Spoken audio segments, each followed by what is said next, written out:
I see we have a lot of guests here tonight. Welcome to our meeting.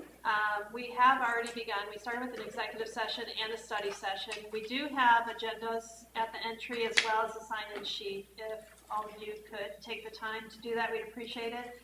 At the end of the meeting, we will have an opportunity for citizens' comments on items not on the agenda. So if there's something that you're here to say that you'd like to approach the dais, we just ask that anyone speaking give their name as well as their address before they start to speak.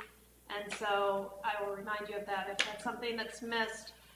There are also some items on the agenda when we have the opportunity for the public hearing. You'll be told the public hearing is open, and so that's a chance for you to step forward if you have something to say on a specific item that is on the agenda. So with that, we've already called the roll. So we will start with the prayer for guidance and the Pledge of Allegiance. Thank you, Pastor, for being here. You're welcome. Let's bow together.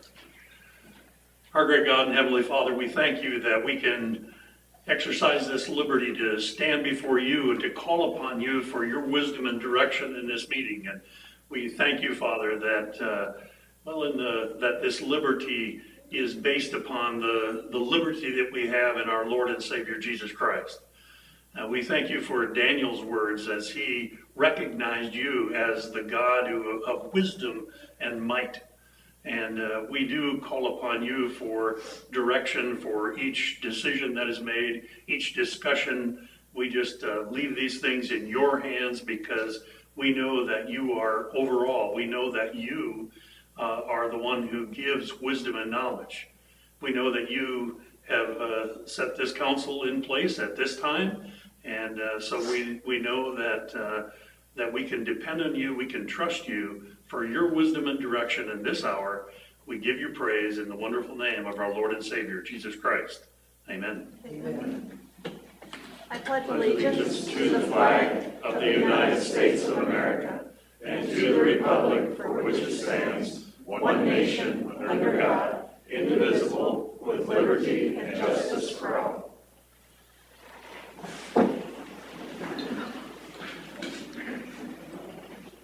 So I believe everyone has had the opportunity to review tonight's agenda. Could I have a motion to approve the agenda? I'll make a motion. Okay. I second. So, first one.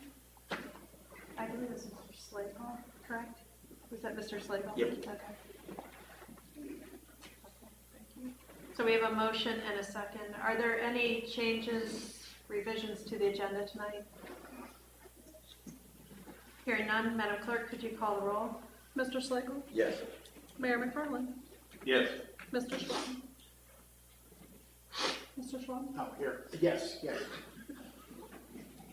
President Huffman? Yes. Mr. Ensland? Yes. Ms. Pittenger? Yes. And Mr. Woody? Yes. Motion carries, thank you. Next, we have the minutes of the June 19th, 2023 City Council work session. Could I have a motion to approve those minutes? So. Second. Ms. Pittenger and Mr. Schwab. So we have a motion and a second. Do we have any changes or revisions to those minutes? Hearing none, Madam Clerk, could you call the roll? Ms. Pittenger? Yes. Mr. Schwab? Yes. Mr. Slagle? Abstain. Mr. Liddy? Yes. President Huffman? Yes. Mayor McFarland? Yes. And Mr. Ensland? Yes. Motion carries. Next, we have the minutes of the June 19th, 2023 City Council meeting. Could I have a motion to approve those minutes? Anyone? So moved. Thank you. A second? We have a motion and a second. Were there any changes or revisions to the minutes? Hearing none, Madam Clerk, please call the roll. Mayor McFarland? Yes. Ms. Pittenger? Yes. President Huffman? Yes. Mr. Slagle? Abstain. Mr. Schwab? Yes. Mr. Ensland? Yes. And Mr. Woody? Yes. Motion carries. Next, moving on to presentations, proclamations, and awards. See that we have the swearing in of 3 police officers tonight. Chief Adkins, are you going to do the swearing in of the officers, or you'll be doing that? Okay, good. Mayor McFarland will do that. Are we doing these separately then? No, I'm going to do them all together. Okay, so we have Officer Warren Edmondson, Officer Colton Linkus, and Officer Jordan Lido.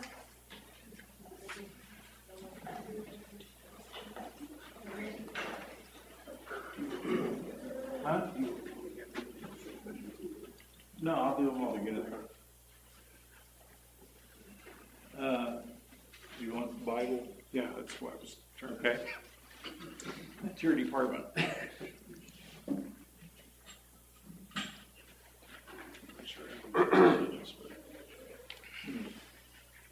It's a hug effect. Raise your right hand and repeat after me. I state your name. I, Colton Edmondson, Do solemnly swear do solemnly swear that I will support the Constitution of the United States of America that I will support the Constitution of the United States of America and the the Constitution and laws of the state of Ohio the Constitution and laws of the state of Ohio and the charter, laws, and ordinances and the charter, laws, and ordinances of the city of Tipp City, of the city of Tipp City, and will faithfully, honestly, and impartially, faithfully, honestly, and impartially, and in a manner consistent in a manner consistent with the law enforcement code of ethics, with the law enforcement code of ethics, discharge the duties of discharge the duties of the office of police officer the office of police officer of the city of Tipp City of the city of Tipp City in Miami County, Ohio, in Miami County, Ohio, to which I've been appointed. to which I have been appointed. Congratulations. Welcome.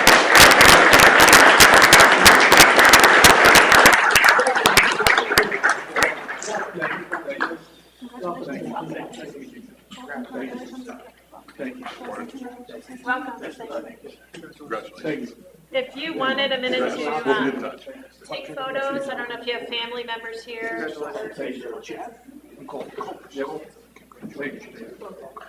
waiting to see if they were working on these photos. Chief Adkins, would any of your officers like to have a photo before we go on?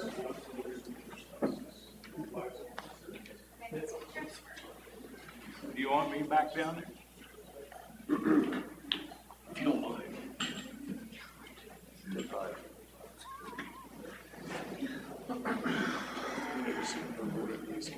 Okay.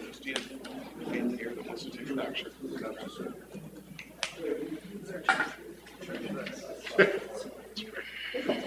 We'll get you pictures. It's two of those. Actually, it's got help.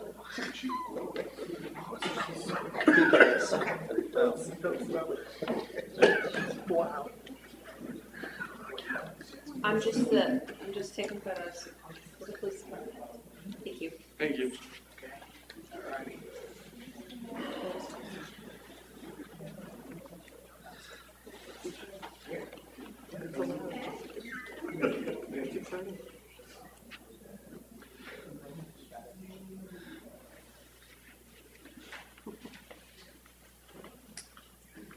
Thank you.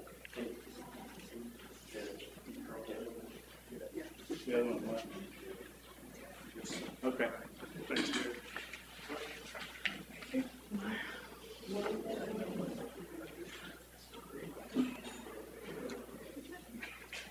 I yield the floor back to you, Madam President. Okay, thank you. All right, moving on, we have no ordinances for second reading. We do have a number of resolutions this evening. We have a resolution authorizing the city manager to enter into a contract with Outdoor Enterprise of Tipp City, Ohio for the Kyle Park Parking Improvements Project at a cost of $76,449. Could I have a motion to sponsor this resolution? I'll sponsor. A second. Second. Mr. Eggleston? Yes, this was budgeted in the CIP for $140,000. And again, we did bid at that cost. Durst Brothers was $89,907. Code Construction was $78,982. Again, outdoor was $76,449. If you this will be as you go into Kyle Park, you pass the four-way stop, get over to the ball fields. As soon as you turn right to go around the ball fields, that first corner is where this is going to go. So 60 spots? 63 spots. And then next year we will complete the last parking lot. So we're asking council on a public hearing, approve the resolution. Okay. Thank you, Mr. Eggleston. Are there any council comments on this project? Okay. Hearing none, the public hearing is now open. Would anyone from the public like to speak to this resolution? Hearing no one, the public hearing is now closed. Madam Clerk, call the vote. Mr. Ensland? Yes. Mr. Liddy? Yes. Mr. Schwab? Yes. Mr. Slagle? Yes. President Hoffman? Yes. Mayor McFarland? Yes. And Ms. Pittenger? Yes. Resolution 2923. Thank you. Moving on, we have a resolution to adopt and allocate funds for an outdoor fitness court as part of the 2023 National Fitness Campaign. Could I have a motion to sponsor this resolution? I'll sponsor. A second? I'll second. Having, said that, Mr. Eggleston, do you have any comments? Sure. I'm feeling slated again, but that's okay. Yes, as council recall, this was proposed in the 2026 year. The goal has been to get this fully funded this year, going with the national campaign. They put $30,000 towards the project. This is $322,500 minus $30,000. Staff has applied for a grant for the balance. This also incorporates a number of items. It includes also what they call a studio slab, which on the other side of the workout equipment, somebody can go out there and hold a class, they can stretch, they can do, if you're running along there, stop and take a break. It also includes local artists. What they'll do is they'll work with a local artist to come up with a theme, and that theme will be on that equipment. And there'll be a description of the artist, what their what made them come up with the idea they did, and a little bit also of the donors that put money towards this. If the grant does not come through, this project does not move forward. okay? That's the deal. The NFC understands that, but there's a few more steps even after this passes. I expect to know whether the funding is in place by somewhere around August 1st. So again, if we're notified I don't get the additional money, then this will be postponed till 2026 and it'll be reduced in scope. So is the money returned then? Well, they don't give us anything yet. This is just council saying, yes, we would like to move forward with it. They're saying, if you keep moving forward, we'll give you $30,000. If the grant comes through, then we move the process. I don't recall exactly. I think there's just another maybe resolution possibly that you have to have. Well, obviously, you got to sign a contract, so that will move forward. They would hope that everything would start moving, and this would all be up and running somewhere maybe about November, if not sooner. So the concrete gets poured, it's got to sit for 30 days before they can do anything with the slabs.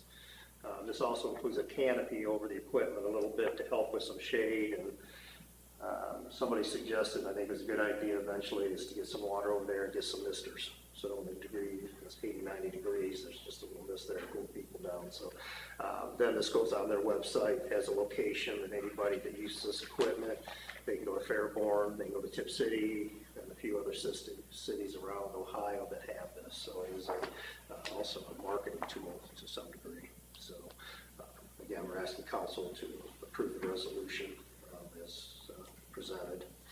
Is there only one grant for the remainder, the $322,000?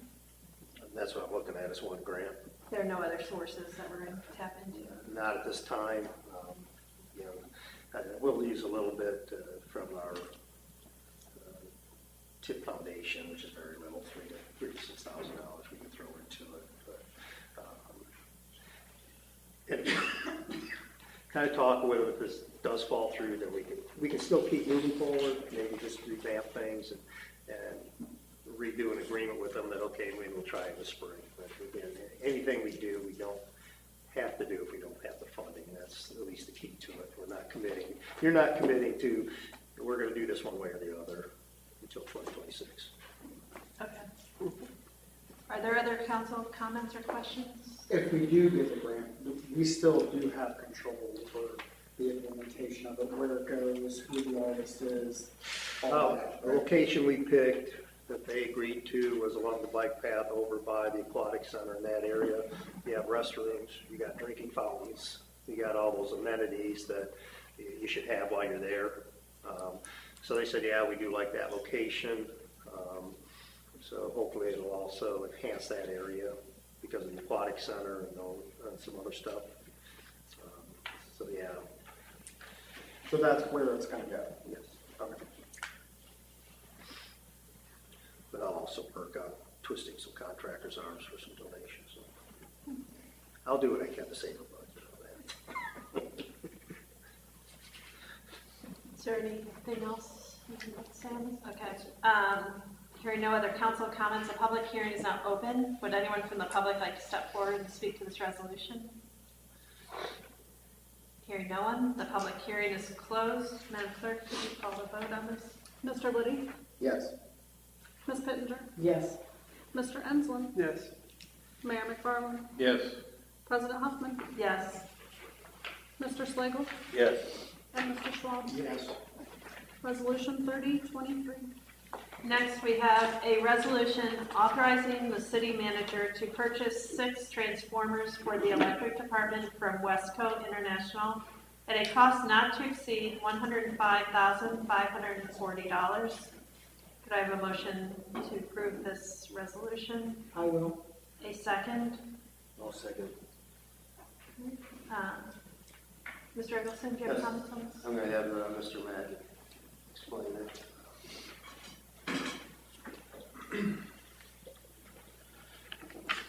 Yes, this resolution is for the purchase of 6 transformers for the Westview lofts, the apartments on Kenna Drive. This would be the first phase. We will need additional transformers in the future. So this is a pass-through cost. The developer will reimburse us for these transformers. Thank you, Mr. Mack. Does anyone from council have any questions or comments? What's the lead time? The lead time right now on these are 32 weeks, so not too bad. What's the time frame on reimbursement? They'll pay those fees as part of the development process when they come in for permitting and that sort of thing. They'll put in So it's not gonna electric. be all at once, they're gonna do it in increments. This first phase will be at one time. They'll have an upfront payment of these along with some other fees as part of the electric cost, wire and those sorts of things. And then, yeah, this is phase one of multiple phases they'll be doing here on the electric side. Any other comments or questions from council? I don't hear any. Thank you, Mr. Mack. The public hearing is now open. Would anyone like to speak to this resolution? Hearing no one, the public hearing is now closed. Madam Clerk, would you call the roll? Ms. Bittinger? Yes. Mr. Slagle? Yes. Mr. Liddy? Yes. Mr. Schwab? Yes. Mayor McFarland? Yes. Mr. Ensland? Yes. President Huffman? Yes. Resolution 3123. Next, we have a resolution authorizing the city manager to enter into a contract to purchase certain real property located at 1400 West Main Street, State Route 571, Tipp City, Ohio, at a cost not to exceed $385,000, with the city paying the closing costs. Do I have a motion to approve this resolution? I'll make it. A second? Second. Mr. Eggleston? Yes, again, we talked to council about the CIC and council, Mr. Tuss, we talked about it is similar to West Carrollton, you purchase strategic properties when they become available, and again, this property is available, and we all know the condition of that property. The staff did have an appraisal, and it was $420,000. We did get it, again, as you can see, the individual we had negotiating for us got it for $385 plus closing costs, which puts it under that $420,000. I believe we had companion legislation to modify the budget to also include the funding for this purchase, but this will get us started to get that process moving forward. The law director will be the one that helps us close on this to save those costs. So the staff will either look at having a company or the city remove the structures from the site and get it cleaned up. But again, this would go along also with the CIC's proposed plan down the road is to redevelop in that area. We will have control. We can make sure that whatever goes on that property is going to be a benefit to the community. So staff again is asking the council to move forward with that purchase after a public hearing. Thank you, Mr. Eggleston. Does council have any comments or questions related to this resolution? Where exactly are we at in the process? Like, has there been earnest money and an offer made and the like? The third party put up $10,000 to seal the deal. Remember, council's was not to exceed. We have not exceeded that. Actually, it came a little more than what I thought it would be. The appraisal. Yes, and they actually got in the building. They looked at everything. So we said, well, it meets the requirements council directed us to do. Initially, it was going to get past that amount, but the negotiations went very well. So we're pleased that we're getting it for still a little less with closing costs, less than what it was really appraised for. The city will hold that property until such time as it gets developed or we find something different. I know we're going to be talking with the county to find out if the land bank is any use to us with this property, but again, we can hold it and make sure that whatever's going to go in that area is going to benefit that redevelopment. So, The first step. yeah, it is a first step. It's a strategic piece, but again, I think Mr. Tuss was saying, don't just randomly start going out and buying a lot of stuff, but look at those strategic purchases as opposed to just, going crazy at this point. So that's all I have. Thank you. Are there any other questions or comments? Hearing none, the public hearing is now open. Are there any members of the public that would like to speak to this resolution? Hearing none, public hearing is now closed. Madam Clerk, could you call the vote? Mr. Slagle? Yes. Mr. Liddy? Yes. Mayor McFarland? Yes. Mr. Enslin? Yes. Mr. Schwab? Yes. President Huffman? Yes. And Ms. Pittenger? Yes. Resolution 3223.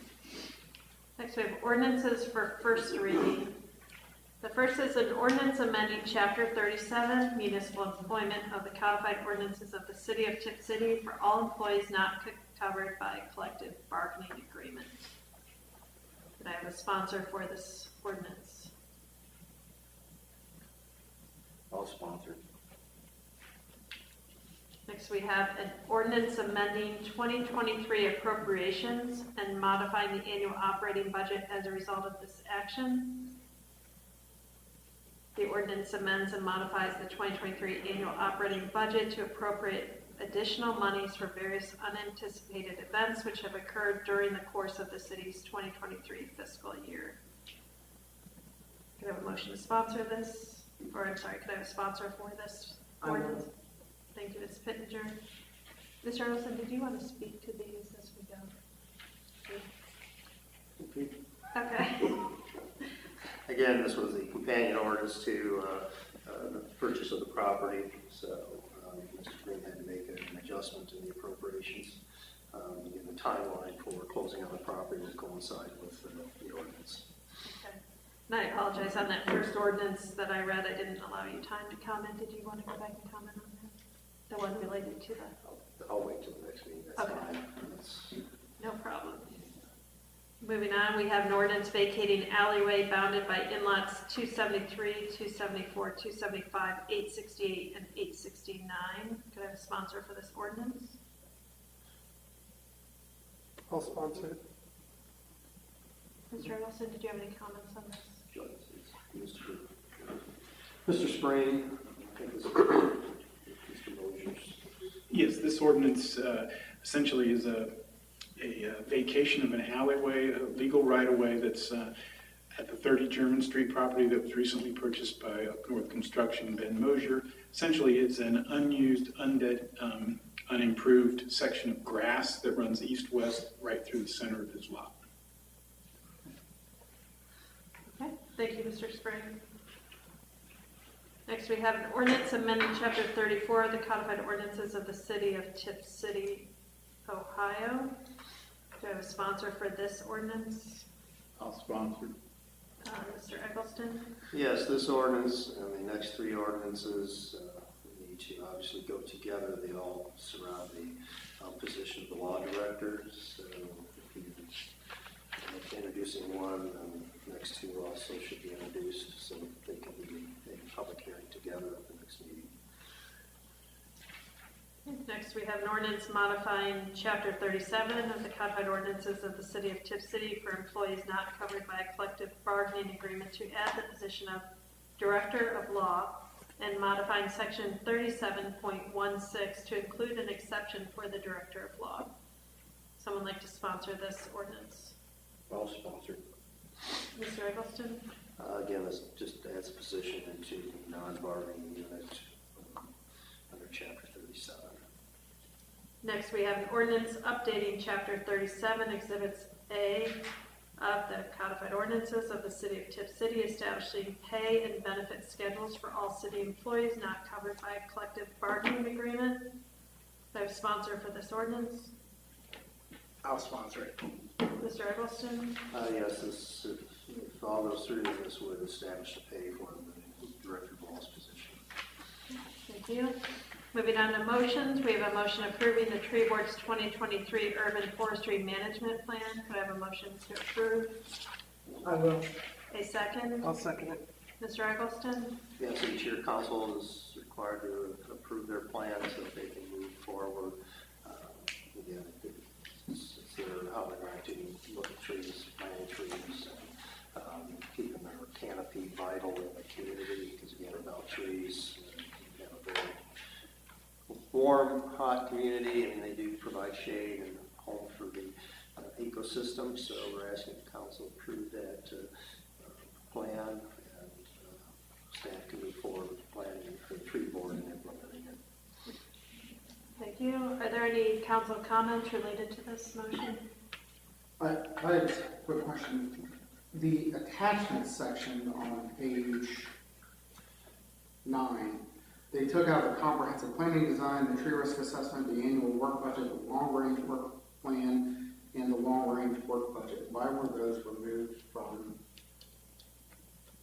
this plan? I wasn't at the meeting, so Those seem to be important pieces of the overall tree plan.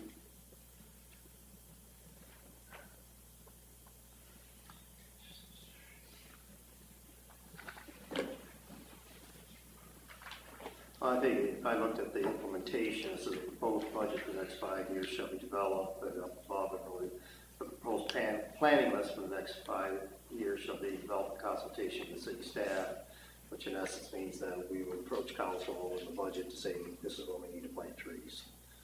So I guess to me, it kind of says, hey, in 5 years we need this many trees, and then staff can say, okay, we can economically take care of this many trees. Because I think Tony said 30 trees a year is what they can maintain without having to hire somebody to do trees, because that means keeping them watered and trimmed. So each year you add 30 trees. So you can imagine by 5 years you've got almost 150 trees you're maintaining. So I can only surmise that. I can't think of you said the comprehensive plan on page 9. Comprehensive plan and design. Tree risk assessment, they still do that. I'm not sure this means they're not going to do it more than it's already in their ordinance, possibly.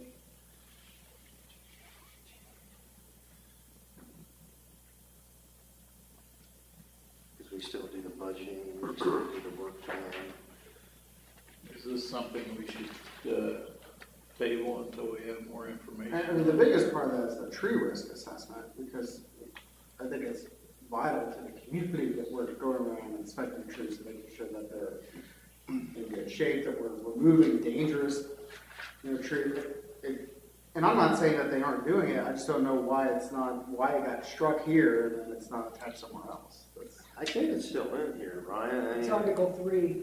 Yeah, When you consider the systematic annual tree risk assessment, and then there's 7 criteria listed into that. and action 6 is a long-range 5-year work plan.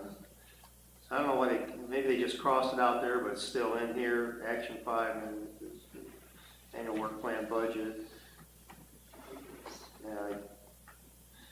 3, consider a systematic annual tree risk assessment once majority of inventory has been completed. So I just wonder if it's just some list that they took out of there because they're already addressing it in the overall document. Because this stuff's still in there from what I can tell. They just crossed it off, but it's still in there. Part of their work plan. Comprehensive article, action 2 is comprehensive planning design. So I think maybe it's just something they had, they crossed it out because they already have it in as an action plan. This is all in there. Everything they crossed off is still in there. It was a duplicate. Yeah, duplicate, yeah. That makes sense. Well, does that respond to your questions, or do you need more information is there anyone else also that may need additional information before voting on this? I mean, it's in there. Okay. I agree, it's in there. Or we take a few minutes to review that. Yeah. I'm fine, President. Okay. Is there anyone else that has comments or any concerns about the motion that would like to address those to Mr. Eggleston? Okay. Hearing none, the public hearing is now open. Would anyone from the public like to speak to this motion? Hearing no one, the public hearing is now closed. Could you call the roll? Ms. Pittenger? Yes. Mr. Enslin? Yes. Mr. Liddy? Yes. Mr. Schwab? Yes. Mr. Slagle? Yes. Mayor McFarland? Yes. President Huffman? Yes. Motion carries. Next, we have some items under miscellaneous, the first being uptown updates. Mr. Eggleston? Would you like to go, Phil? Uptown updates, the CIC moved forward with hopefully with a plan here to do that redevelopment of that uptown area. We are working a little bit now with the curb lawn. We're going to try a little more aggressive weed treatment on the curb lawn. There's two spots that we used to think have mulch, the dark spots, and we're going to try to filter in some more seeding of that area down by the bank.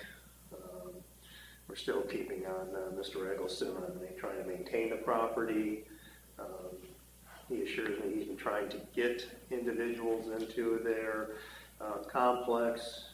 He says he's possibly talking to a grocery store that might be interested. With the caveat, the company wanted to know if the city was going to support it. And I can't tell you other than yes, community would like to have a grocery store. As you all know, the problem with trying to split off property is the way it's set up in this land trust mortgage. He's had people want to buy the Burger King, but he can't split that off without the consent of all the parties that are part of this,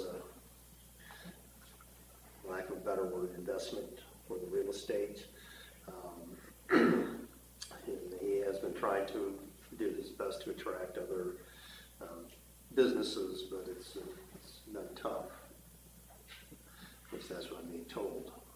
So other than that, unless there's really some specific questions other than I can answer, again, moratorium possibly, again, the council moving forward with the self-storage, which would be on counter.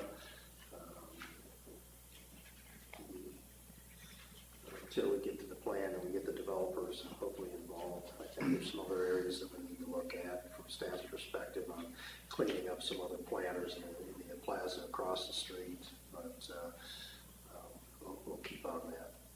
As far as the bridge painting, the plans will be submitted this week. I will talk to KFZ and I said, well, can I just get like color swatches off at Menards, whatever, or I think what they're going to do for us is come up with about 4 colors, 5 colors or so that they think would blend in with the brick.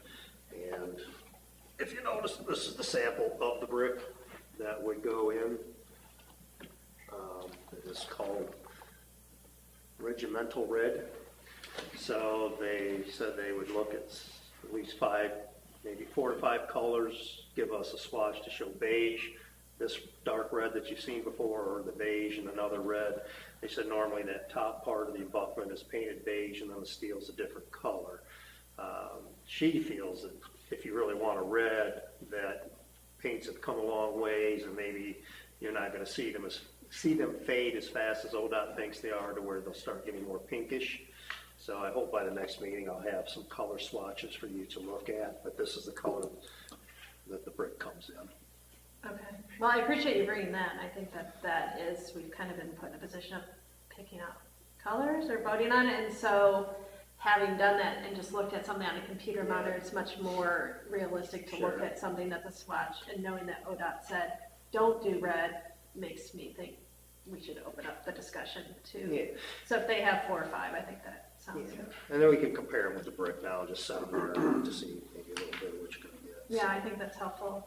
I guess with the uptown area, that's one thing. I know we're a little further out on getting the bridge painted, but would be to continue the discourse and the dialogue and have people from the public who are interested in those improvements be able to come to meetings if we have that as something that we're going to continue to discuss. I wonder if at the plaza, though, do we have data from the group that we had paid for some of those analytics? Is there something there that we have that we could provide to encourage development there? Are you talking about the Buxton? Yes, that we had some analytics on retail, and was there enough there that would assist with if they're asking you about, are people going to support a grocery store? We let that contract expire because it was due back in July, so we don't really have anywhere now to draw on those hand licks.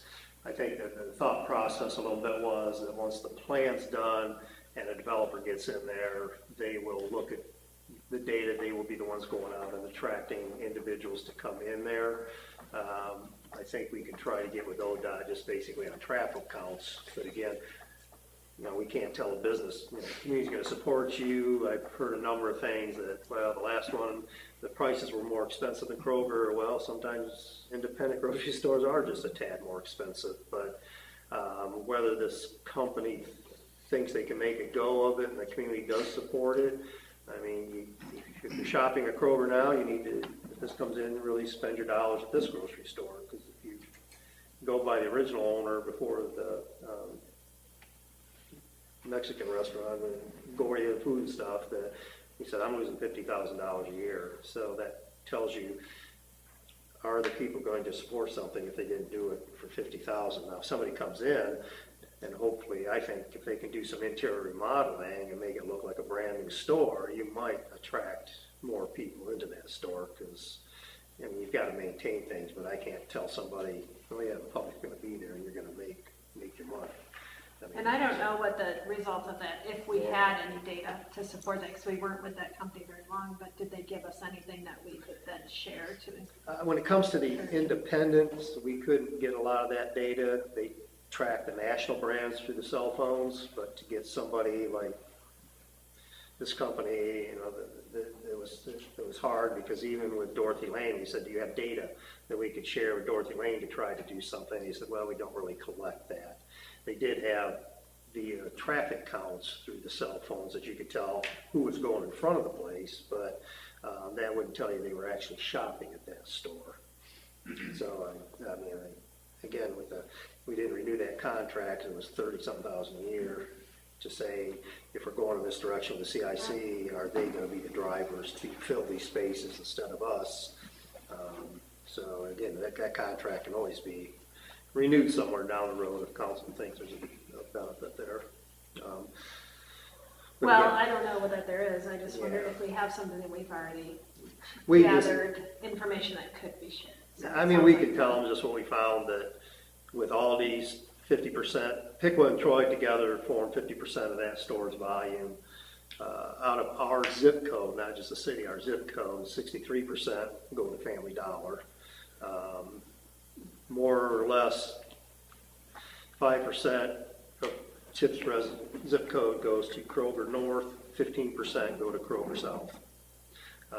We didn't find a lot of, usually 1% to 2% to, again, Dorothy Lane, Trader Joe's, those different types. There wasn't as many residents going there.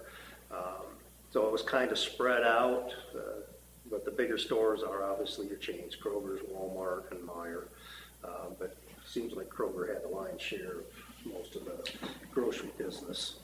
So. I think from the perspective of attracting people, though, one of the things we have to address is the maintenance of the surrounding area, because if someone is thinking that this may be something they want to invest in, and then they take a look at the overgrown areas, the weeds and things, as a council, I think that we should consider, have staff consider maintaining the public areas. And I know I've said this before, but the curb lawns, the places where we have an easement, if that's not private property, and it would be, I don't think, a significant investment. You could look into that and find out what the costs are on doing that designated area, and assuring that the people that are supposed to be following these maintenance codes that we put into effect, that that's actually happening, and that we're leaning on the businesses that aren't maintaining their property. Like, I know getting off of the interstate, driving in, there's just, during this growing season, it's really disappointing to see that, and I think that's going to have an impact on the development of that, even if it doesn't come down to dollars and cents. People looking at that are not going to be as interested because of that. So if that's within our control, I think I personally would really encourage you to look at the cost of that and consider doing it. And again, because we all know buckhorn, it grows no matter what. and you get those little stems all the way through there. So Mr. Mack and I talked, and he was getting with Mr. Hunt to say, look, whatever treatment's going on isn't really doing what it needs to be. I walked up and down, and there's still lots of weeds in the curb lawn, and I said, well, we're going to do something different, but I said also in front of the bank, I said there's these 2 black spots where I think they had mulch before. I said, let's kind of rake those out, get some seed into those things, and see if we can start getting grass into that area. Then I just noticed in the plaza across the way, I was driving through, their planter looks like a mess. They got little trees growing in there, they got weeds and everything else. So I was like, I think we've got to let them know, look, you need to also, maintain yours. I mean, they have quite a bit of weeds everywhere. So we're taking a little harder look at it. And we do communicate, Mr. Eggle said, look, yeah, we're glad you're doing something, but your planters, the weeds are starting again. There needs to be, more effort here. So they're also looking at the signs. What are you going to do with the signs? We got multiple signs there, the Burger King, the church that was in there, and of course the grocery store that really isn't open. So letters have been going out, and then we sat down with the law director, Mr. Spring, and Mr. Carville, and we said, okay, let's get the plan, let's find out what that process is going to be, so that no matter what, at least we're doing what we can. We may not get a lot of result if we end up going to court, but let's just keep that process going. So hopefully, I think so far we can get a little compliance, but we're going to keep up on it. Is that timeline and next step something you can make public so that we can look at that and potentially there's citizens that are interested in knowing what those next steps are? Most of the time with zoning, I know people think you get instant results, but you don't. You just constantly send a letter. You talk to the guy, you send out follow-up letters. You hope you get a little bit. And I have to admit a little bit, Mr. Eggleston, if you get enough pressure, he'll come out and do a little bit, enough to get you off his back for a while. I remember the back of the building finally got painted. The truck that was back there finally got moved. It's just something where you just got to keep picking at it. But at some point, and again, if council wants to set a timeline, every 6 months you go to court, but I found all the years that I did that task, eventually I got people to comply because I just knew going to court, it's just something they don't really like to deal with, and try to get somebody fined or thrown in jail takes quite a little bit. But as long as we keep after it, I think at a certain point you got to say, well, we've tried, Your Honor, and that's it. Maybe that's 6 months, maybe that's a year, but at that point you say, look, we're not getting anywhere. What can you do to help us? But it's not a easy process. So I would just like us to follow. I know we put in place ordinances and regulation for a purpose, and just to make sure we're following that process, whatever is outlined there. That I would like more communication in terms of, what has been done, where we are in the process, what we expect as far as the timeline, and then again, if there's public areas that we know, we can define what the cost is to get out there and maintain those, even if it's just short term until there's a change. I think that's a good idea. we will do our best. As I'm going to look at Juliana on this one. Has the health department determined the rotting food inside the grocery I store? don't think they've inspected it recently, but I can bring it up at the next meeting if you'd like.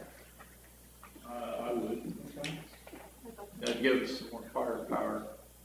That, and then what about the fire inspection? I heard that the fire sprinkler system was not working, and the assistant chief was in communication. I don't know about Chief Haller speak. I'm more familiar with it than I am. I believe it's been fixed. Over Cameron Haller, over the real cold snap over the winter, I think it was just over Christmas time, the sprinkler system did break. Assistant Chief Relig did go in, perform an inspection. We were able to get the system up and running. It's at compliance level. I'll just leave it at that. It's at compliance level. So is compliance level something that the city cannot do anything further? Correct. It operates as intended. Yes, ma'am. Okay.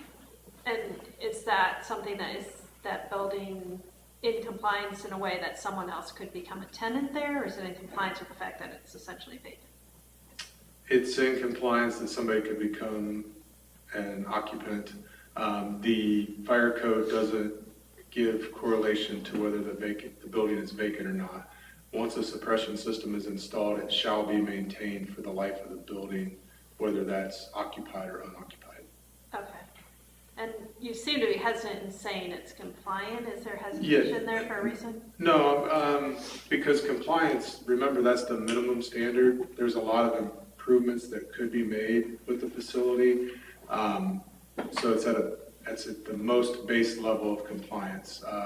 For example, fire spread in that building would be an absolute concern.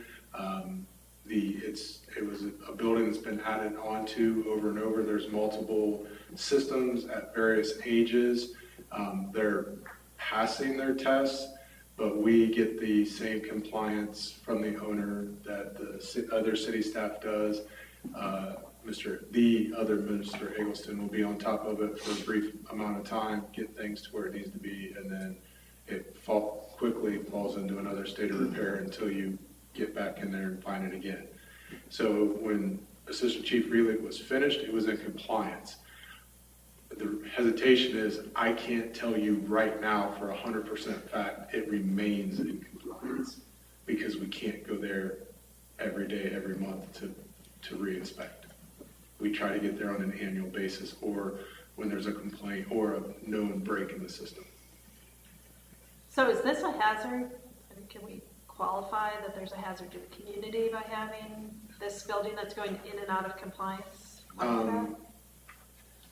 Any vacant building is a cause for concern because it invites activity that's otherwise not good for the community and the building. Just the fact, even if you're familiar with your own residence, if you leave something vacant for a while, you don't go there for a while, things just aren't kept up the way they're supposed to be. So the fact that that building's not looked at on a daily, regular basis, it's falling into disrepair every day that nobody's there to look at it. And there's been sections of the building, not including the grocery store, that have been vacant the whole time that I've been here, to include broken windows in the front, which could easily lead to all kinds of nefarious activity, whether it be fire or law enforcement activities that need to be addressed. So where do we need to be? Do you have an opinion, Mr. Freeman, as to where we would need to be in order to take action if we have a building that's essentially as described by the fire chief in the community? Where's the line and where's action? If compliance, not to steal your words, but if compliance is being met currently, but you have information or, or belief that the building is somehow, again, vacant to the extent that it's violated our ordinances, then we can take action immediately to go ahead and ameliorate those. My question to you, Chief, would be, and I don't know from the fire perspective, but from the county's perspective, are they coming in and doing routine inspections of that property? So the way that the inspections work, the fire code is a maintenance code and the building code is a new building code. So the building department would only come if we request, because we don't have engineering expertise to say that a building is structurally sound, or they may also be able to provide original documentation so that we would know which code to apply on the fire side of it. Is it an imminent danger from the last time we inspected it? No, because he came into minimum compliance. And the owner, the way I was always taught, the owner has the right to maintain it as long as it's being compliant in whatever state that they choose. Yeah, and as long as there is a level of compliance that is occurring and not a fallback, then there's not much we can do about it at this point. But if you come into information that shows that those incidences are, then we can enforce Absolutely. At that point. We keep Mr. Eggleston informed when we find conditions that are not healthy for life and safety. But I think the key here is, again, from my building inspection days, as the chief said, when you build a building, whether it was the 1989 building code or the 1996. The code basically says you maintain that building to that code. You can't force them to upgrade, and that's why I know Chica's a little hesitant. There are things better now than you did before, but however that building was built, it is in compliance with that code at the time. So, but once somebody renovates a space, then that becomes different. Then they have to comply with the new code and upgrade to whatever that may be, fire alarms and those types of things. So, yeah, we know the guy's probably really compliant, but there are things, obviously, ceilings and things that are hidden that you really don't get into, like you would normally. You're not going to lift tiles every day and check them around. Some do, but this building could be in compliance with whatever code, and that's what it is. How do we trigger having it inspected though? Because there have been modifications to that building when they've had different tenants move in. Has anyone ascertained whether that triggered a Well, that building should code? be through the building department when modifications are made, changing walls. That doesn't mean you change light fixtures, but if they modify the space, they should be getting a permit from the building department, then they should review it. Now, they can review it to the new code, they can review it to the rehabilitation code, which does allow certain things. I mean, there's a lot of avenues they can go down, but the one thing we talked about initially was at some point with the fire department, will they be more involved in plan reviews for themselves, and should we charge for those plan reviews? Because ultimately, they're the ones that are going to be responsible in the end. So, President Huffman, when an occupancy changes, they have to get a certificate of occupancy from the building department. If we find on a regular and routine inspection that occupancy has changed, we ask the business owner for that updated certificate of occupancy through the building department. The zoning, also, our own zoning department also helps us when a new business comes in. If the occupancy, now, very technically, zoning is not occupancy under the fire code. So our occupancies, the definitions may be similar, but just because it's a zoning change doesn't mean it's an occupancy change per the Ohio Fire Code. So when there is a new business comes in, if it's like occupancy to like occupancy, nothing changes because it's the same occupancy and we use the same rules and regulations. But if I'm going to use a very extreme example, if a daycare goes to a prison, that's an occupancy change.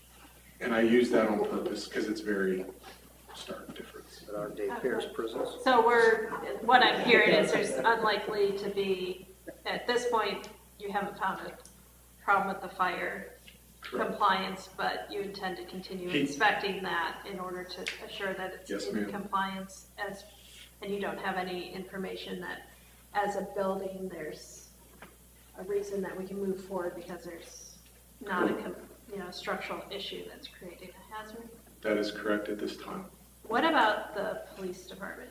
Has this been a draw on, have there been calls where we've had to monitor that building or that space, the parking lots or anything?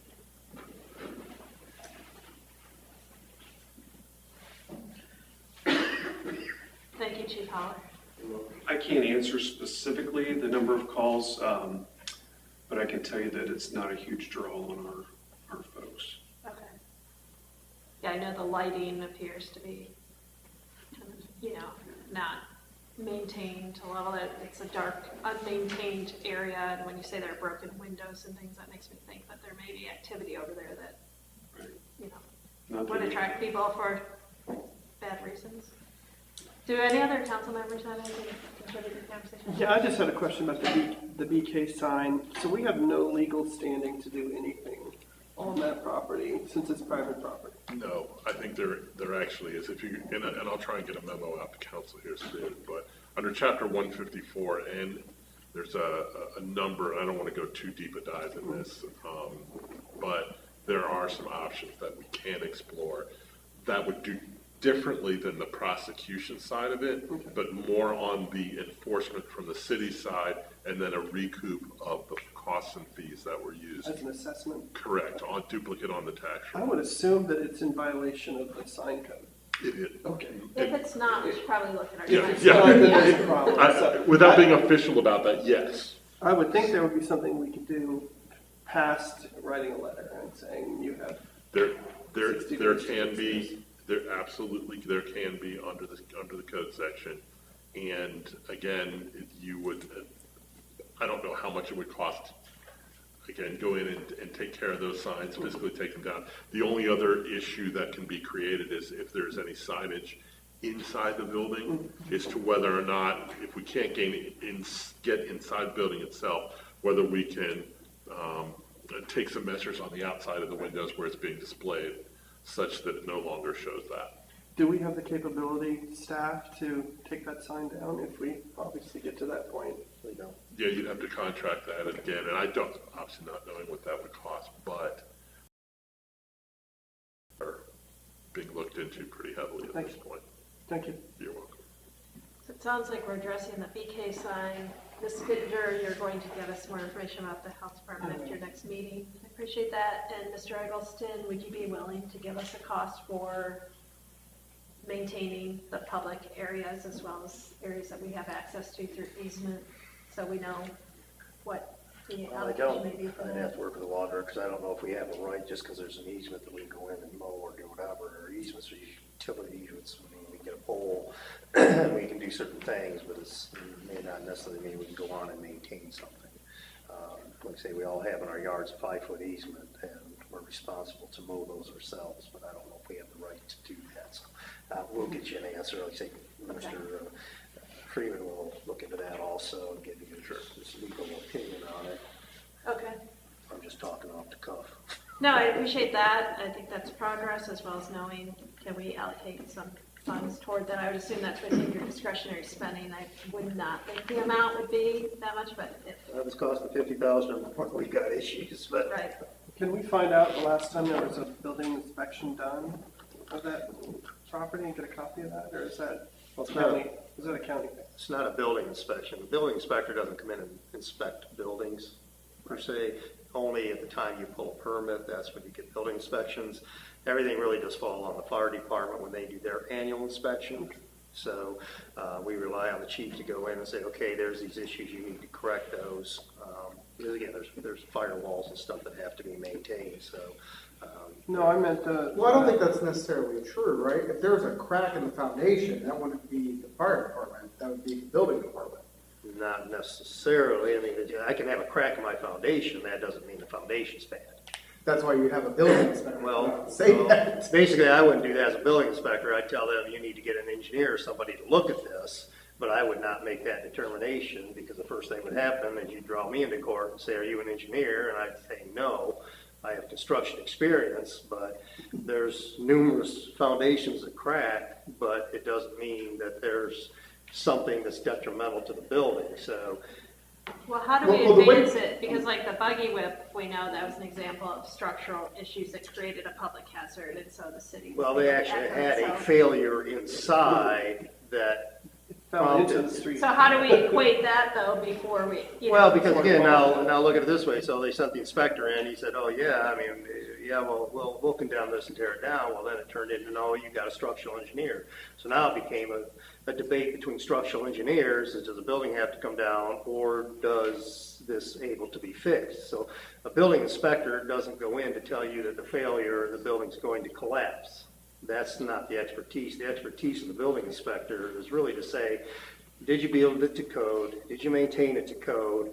Once I walk out of that building, if somebody came and complained, I would say, let's just say they took a wall out that might be structural, I may be able to come in and say, why'd you take that wall out? The plans show this being structural, but for me to go in and try to do an inspection, tell you you're going to fail here, is not the role of the building inspector. Well, let's suppose a roof falls in.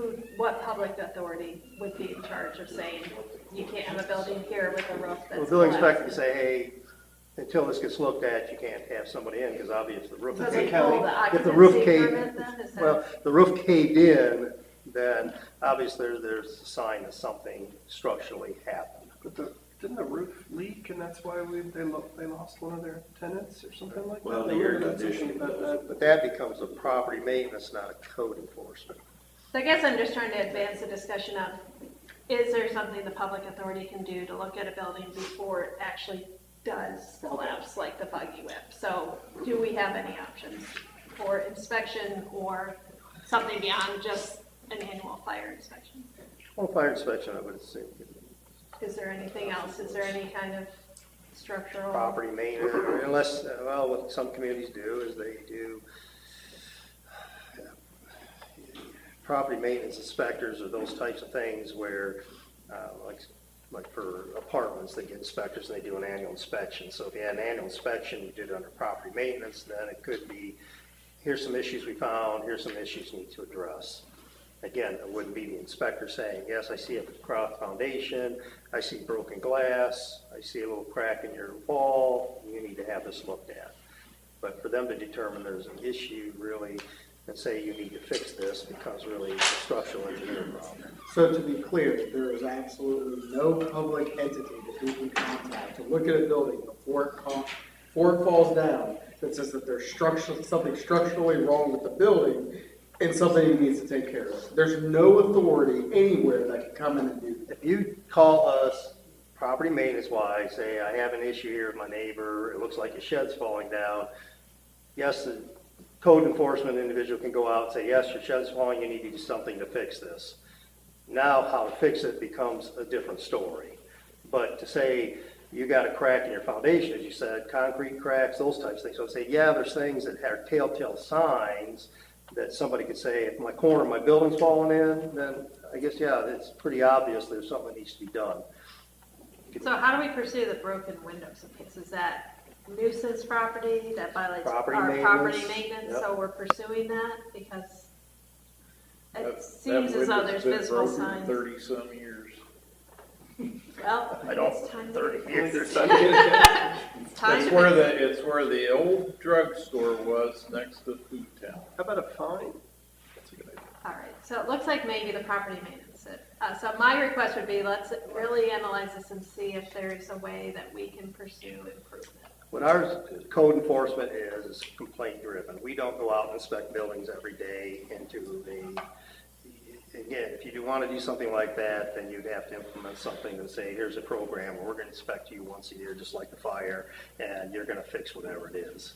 Okay, so that gives council something Right. actionable. Right. That And we could then decide you can if we fund want to do that. something. Right. Otherwise, what they do, if they call Matt's office and says, hey, I just noticed there's a broken window here, or as I tell staff, if you go by and see something that's broken, then let the owner know you need to fix this. Now it becomes a property maintenance issue. So that's where it would all come in. Well, Unless it's a violation of the building code, because I believe Chief Pollard just said he doesn't deal with violations of the building code. Correct. He will deal with Maintenance. he deals with life safety issues. So I didn't say he was going to go around with broken windows. Now, he may be able to if there's something within the fire code. But at this point, say is if somebody had a broken window, they didn't call the building inspector to get a broken window fixed. They called basically the property maintenance, and that's where it would come out of. I have to maintain my building to the code it was built to. But if I see a cracked foundation, what I'm trying to tell you is that doesn't mean that's a building code violation necessarily. It could be that the concrete or the block cracked. And if I see it sinking, then there could be an issue there that needs to be addressed, but how far do you take that to be addressed? Is it affecting the structure? Is it going to collapse tomorrow? well, I think the cracked foundation is probably just an example, but I think Right. that what we're looking at there is how can we move forward and find a solution for what is obviously the plaza, and then I think it's widespread. I mean, there are a lot of other properties along that stretch that we need to be thinking about. How can we improve visually that area so that it's going to attract businesses, so citizens feel like they have a community here that they enjoy. And ultimately, if that means us changing something about the property maintenance code to make it more specific, I just am asking for some direction legally. What can we do to improve it? And that's what I'm telling you is don't think the building department's going to come in and do all these things. The property maintenance would be weeds, which is the easiest thing to take care of to some degree. when you say aesthetics, if that's what you're talking about, that's easy enough to address with That's one property piece of it, maintenance. yes, and if Right. that's easy, that would Right. be great to start that. And we all know parking lots, we've been fighting with parking lots at this point with Mr. Eggleston. Shrubbery and those types of things. You know, under the zoning, your signs can be removed based upon your zoning code. So there's things that they can do, that's not property maintenance, more than zoning. So those are things that can be taken care of just by what we have in place already. But again, we don't go out and inspect buildings to find those. If somebody calls us and says, this window's broken, or there's something here, hey, the soffit's missing at the plaza, what are you doing? There's birds going in and out of there. That's a property maintenance issue that our staff would take care of. I guess what I'm struggling with is that it's been like this for a long time, and if our property maintenance is intended to take care of that and enables us to do that, then how do we get to that next step to get it taken care of? Well, and that's why I say it's a long process. It's not something that happens overnight. Again, I know people want instant results, but that's not what it is. So what Eggleston's done so far is he painted the back of the building and said he got rid of the truck, and it's just constant working. They finally put some soffit in there to keep the birds out. Now you've got other things you got to work on. He's done landscaping, which we said, great, that's great, you did landscaping, but your curb work needs work. There's other things you need to concentrate on to help build this place up. So now it becomes again, here's a list of things you need to do. Mr. Eggleston, do you have an idea of when these will get done in a reasonable time limit to see whether he's going to comply or not? So you get the violation, you work with him, you see if he's going to do nothing, you work with him again to say, look, we've got to accomplish something here. And then at some point, whether that's 30, 60, 90 days, I think you got to look at what's reasonable for somebody to do something. They got to line up a contractor, they got to do some other things to get that going. Is 3 months reasonable? And then you say, okay, you haven't been really helping us, Mr. Eggleston, you haven't done anything to get anybody moving forward, so we're going to go to court. What violations have we notified him about currently? I think I can get you a list. I think it's been a number of things. So if it's been a number of things for a while, I think what President Huffman is alluding to is we have already gone through that step. What is the next? And what I've told you a number of times, Mr. Woody, is the fact that it still isn't going to matter unless you get a court to agree with you. And so far, We won't get the court to do that unless we ask. well, we have asked, and we just have not made the progress with the courts to say, here's the order to do it. When he had the vehicle, it took us forever to get rid of the vehicle, and we had basically his license put on hold for that vehicle. But we've gone through other things. I believe Mr. Well, it seems like a lot of municipalities are probably not having, as I'm driving around, I'm not seeing it to the level that we're seeing right in our uptown. So I'm looking for solutions, and I don't know if we give you, kind of a plan and work together to be better informed about this is what's been done, it may reduce this level from my end of it, of frustration of why are we looking at this still? It's from 2018. So 18 to honestly, I think this is just playing checkers. I mean, I'd much rather see the CIC get into gear and start moving. But the CIC isn't going to be able to do anything about, from the interstate moving forward, all of the overgrown area. The CIC is never going to acquire that property. They're not going to do anything to improve the mowing, removing of weeds that are 4 feet high. That's all. Okay, fair enough. Okay, I don't think it's an easy issue to solve. I think the gentleman that owns the property or the investment group that owns the property has played their cards the way they see fit. Well, I just heard Mr. Eggleston say the weeds and the grass, that's an easy solution to take care of that. So that's what I would like to see immediately. I think there could be some improvement there. We changed, look, I don't have any disagreement with very much of what you're saying. But the point is, we changed the code on the nuisance stuff last year, and this comes up, this debate's been going on in this town for many years, and it comes up every couple of years, every time somebody goes by it and sees when it looks like crap. And then we start, chatting about it again. And the same thing goes, I mean, it's not just the plaza, we got a dozen houses in the middle of town that are a nuisance. And we put up with that too. So if we're gonna really do it and stick to it, then let's make sure we put the plan that's got some teeth and really say, we're gonna do it.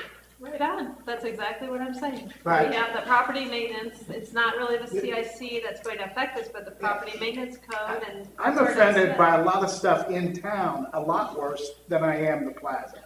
And I'm offended by the plaza, don't get me wrong. And I'm not limited to the plaza, like I said. There's Yeah. other properties along there in that uptown area that I just need to know, what are our action steps? What can council do to get, and I felt like doing the property maintenance code was going to effectuate a change.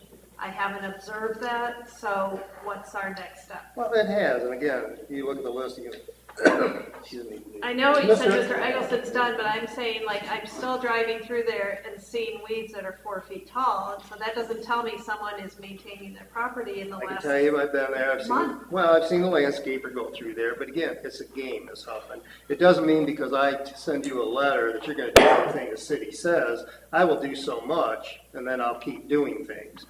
So what else can we do? We have to change the game then, because if it's a game of let it overgrow and then we send a letter, then we need something with more teeth apparently in order to improve it. Or the city, like I said, what is the cost for the city just to mow them? Well, it's not just simply about, staff gave a recommendation to council to remove the shrubbery requirement in the front because it has no purpose. Council decided not to. I would say if you were allowed if you allow the zoning change to remove those, then those would go away and the property would look a little better. But my point is that the things we require in zoning ordinance sometimes create the problems that we're trying to fight at the end of the day. But let me speak just to that issue, because I recall that coming before, it wasn't this council, it was previous council. The problem was what was being proposed was that we move forward. It was not going to affect any of the existing landscaping, which is also an issue. It wasn't saying remove the landscaping, it wasn't improving that. It was saying if that bush dies, you don't have to replace it. So then we're thinking, well, then you have 3 bushes, a dead one that's not replaced, and then you have another 3 bushes. So that really wasn't going to improve. Well, it would have, working with the property owner to say, look, the thing's changed. Can we resubmit something for you to get rid of these? Because if you look what happened in the right of way, that's exactly what happened. You had two big ones, one short one. So we removed. But that was public property. Well, I we understand removed that, it. but So it's the why same, don't we? Same concept, except we're dealing with private property. So the type of shrubbery he has may or not been. I don't look at those as the ones that they grow and they feather out is what they normally do. But again, what do you put in place also regulation-wise that you can work with somebody to affect a change? Again, his landscaper was out there and we said, great, you got little things done, but you still need to be more. So if I go to court and say, well, by the way, Judge, he did something, and he says, gee, Judge, I'm doing what I can. Oh, but it's not enough for the city. I've been down this road so many times that's why you continually work with somebody and say, oh, great, you got this little bit done. I need some more done. And they get out, they do a little bit more, they do a little bit more. It's just a game that gets played in and out. You may be lucky and they'll get everything done, or you're just going to plod along because there's always going to be one more thing that you add to the list. And if he accomplishes something, you applaud it, move on, and you go to the next one. And again, as I said, he's redone the landscaping. That was great, Mr. Eggleston, but now you got weeds. So now I got another problem I got to deal with. So it comes down to, do we just go to court and say, my God, these are all the things, it's going to cost us this amount of money, we'll go in and take care of it for you. At some point, I guess council say, look, you give somebody 6 months, after 6 months, take it to court. We don't care. Well, I think that's what we said with the property maintenance code. So I'd like to know that what we've stepped through, what we've already legislated, that's being followed. So that would help.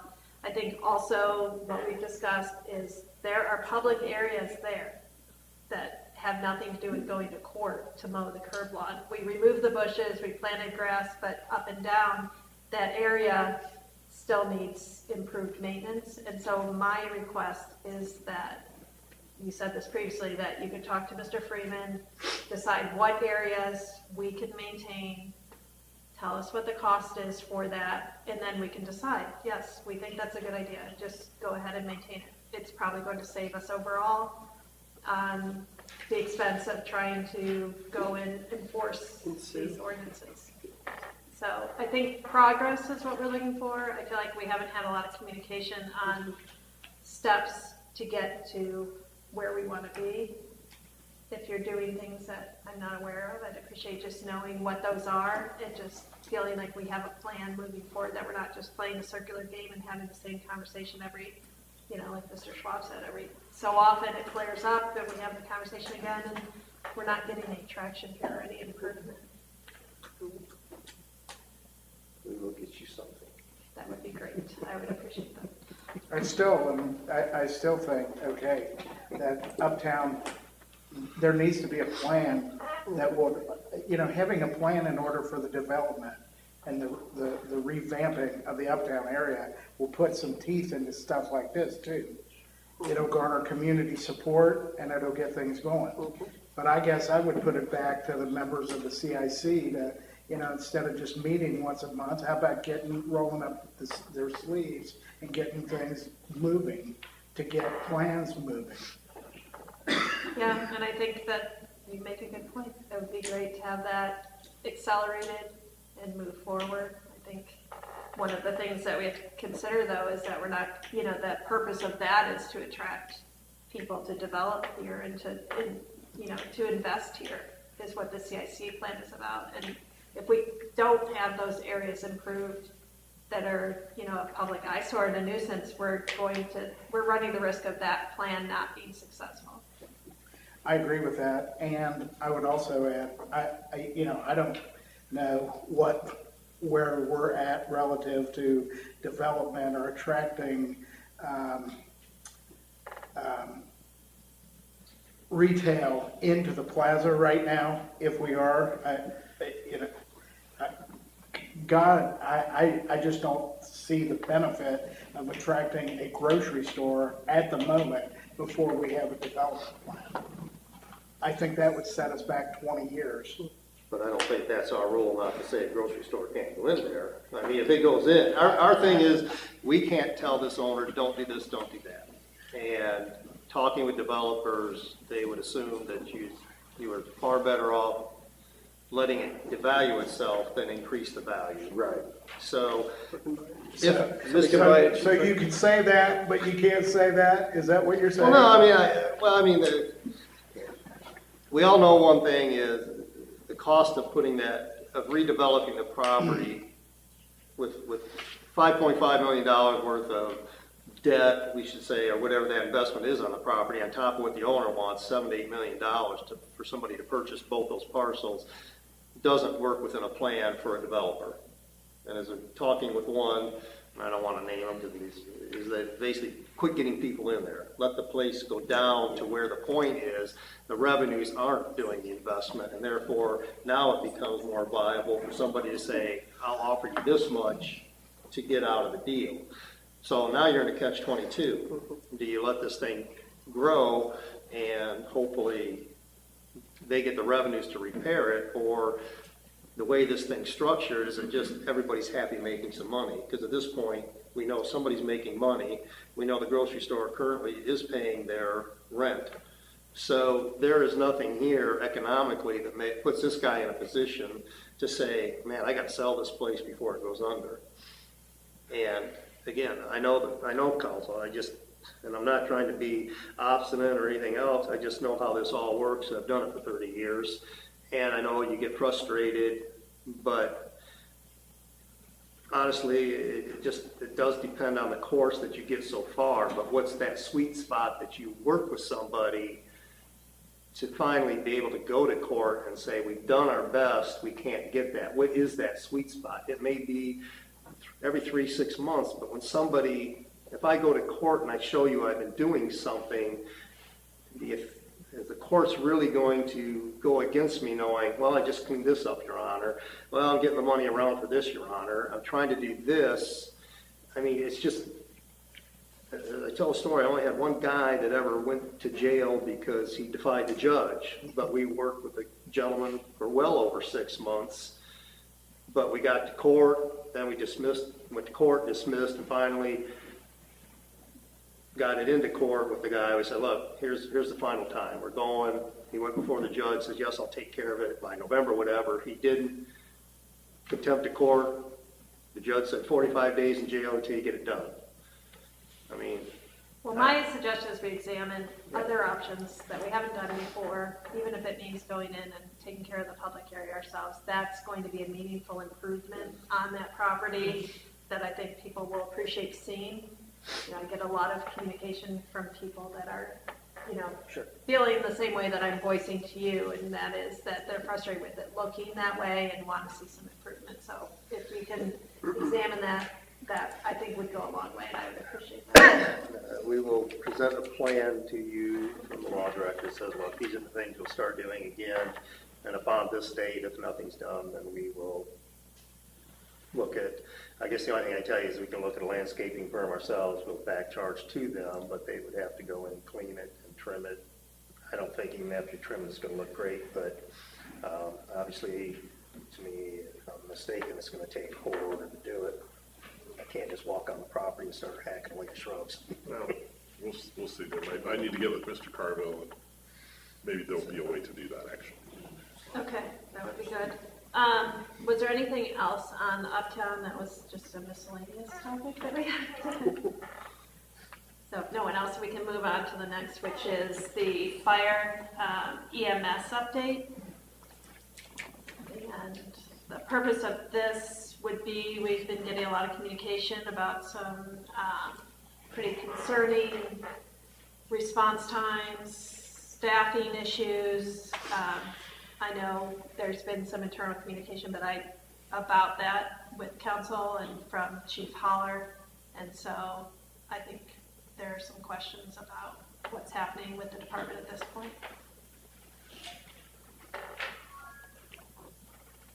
I'm here to answer any question you ask me.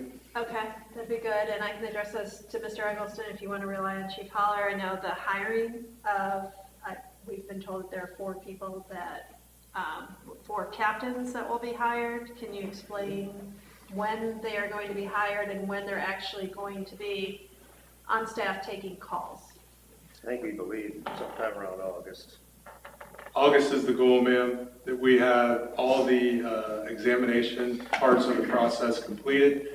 There's 3 parts. There's an interview. Oh, I'm sorry, I'll go in order. There's a written test, there's an interview, and then there was an assessment center. 7 people were invited to the assessment center because that's what the assessment center people that hold the process, conduct the process, can maximally hold. All 7 of those candidates are going to be taken to the Civil Service Board for certification of that list. After certification of that list, we give a conditional offer of employment to 4 of those people. I am staff is diligently trying to attempt to get that civil service meeting conducted as soon as possible. And we're just at the mercy of that board to be able to meet with a quorum. Okay. And I know we had some alarming information about delayed response time or yes, I'm response prepared. that was, can you explain, you had referenced an incident on Peters Road? Yes, ma'am. Attached, well, I'll just pass it out first and then go back to the microphone so it's easier to get them later. Thank you. Make sure I have.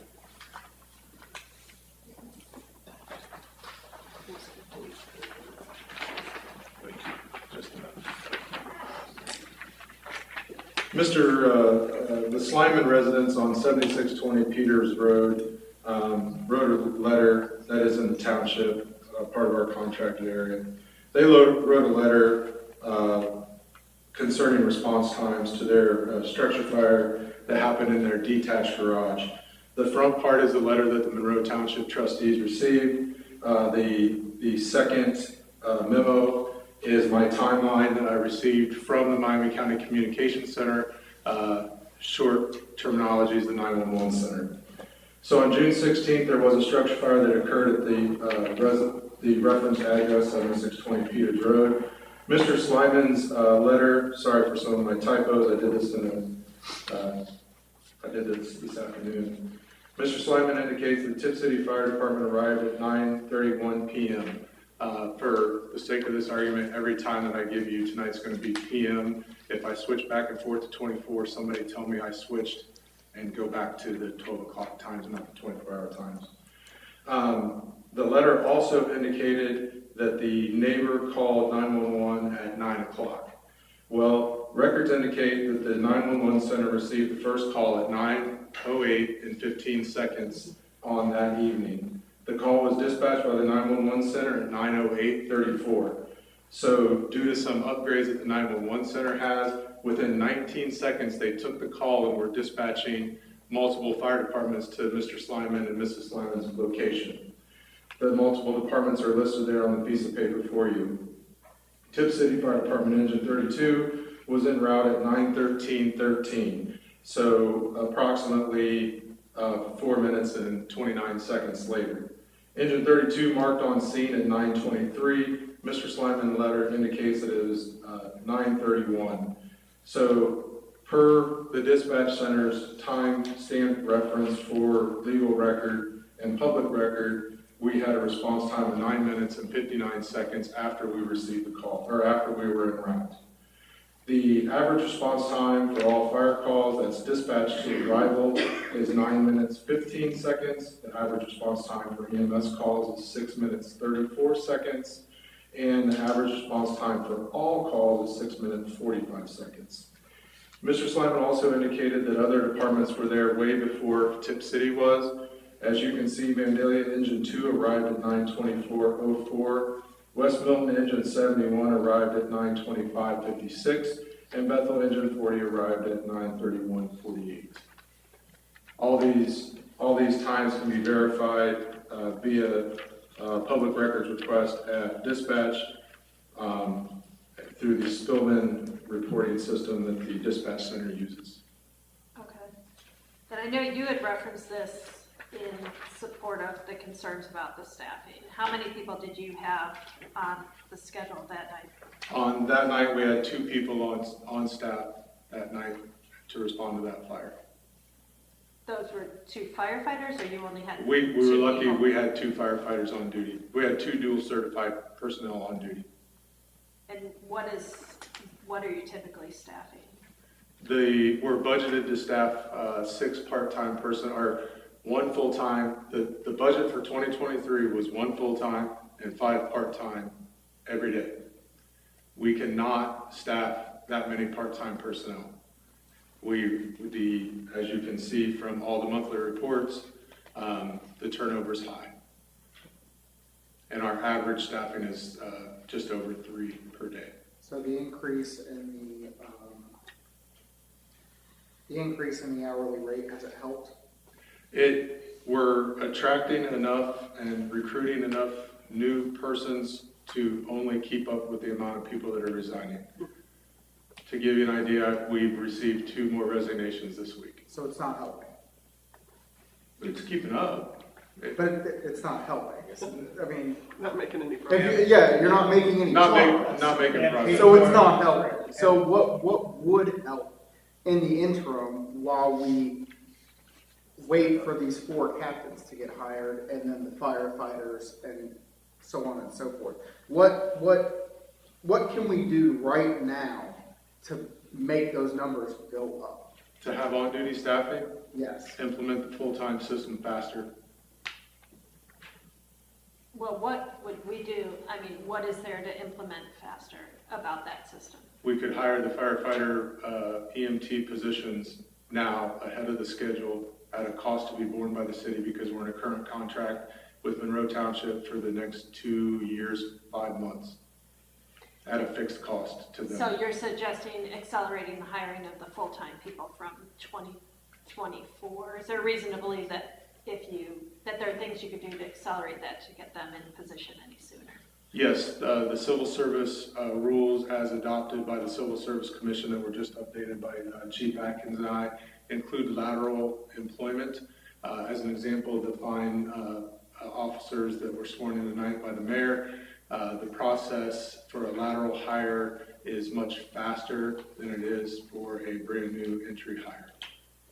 And by much faster, I mean it's 2 months versus 5 months. So you're suggesting that you could hire the 4 that you've already have in the system now for August, and then That's for the captains. You would have how many in this lateral transfer program? To stay on plan, it would be the 4 personnel for 24. So we could hire them 3 months early, and then we'd have 2 full-time personnel per shift. And if we can keep going, keep treading water, as Mr. Letty indicated, then we would be able to have, most days we could have 5 people on duty around the clock. Is it possible at this point for you to do a different schedule? Because even with 8 full-time, you're still short. If we're considering the fact that it's very difficult or impossible to maintain your part-time and you have no control over their scheduling, is it possible to implement a different schedule where the full-timers are working like the 24/48 so that you are staffed No. more frequently? No. And why not? The 24/72 is the plan, and that's our plan, and we want to have that plan implemented. This is not an SOS to change that plan. This is to hire that plan faster. The part-time system, as stated, in the original statement that was made, I indicated that the part-time only model is cost and time prohibitive. I didn't say that the combination staffing was cost and time prohibitive. It just, The I mean, when you part-time tell us only. that you can't hire part-time and that they're leaving as quickly as you're hiring them, that tells me relying on part-time is not an effective way of staffing the department at this point. If we're going to accelerate the hiring of full-time, shouldn't we staff in a way that those full-time people are working to fully staff the department? We will with the 24/72s. Well, And 8 people is not going to cover the number. So you're concentrating on one factor, ma'am. The combination of having 8 personnel started now, or even 12 of full-timers starting now, with the combination of having 3 to 4 part-timers on duty, will get us to our goal now. We need that combination, and we need it at the 24/72s. Because what attracted people, what recruited people for this captain's position was that schedule, is that schedule.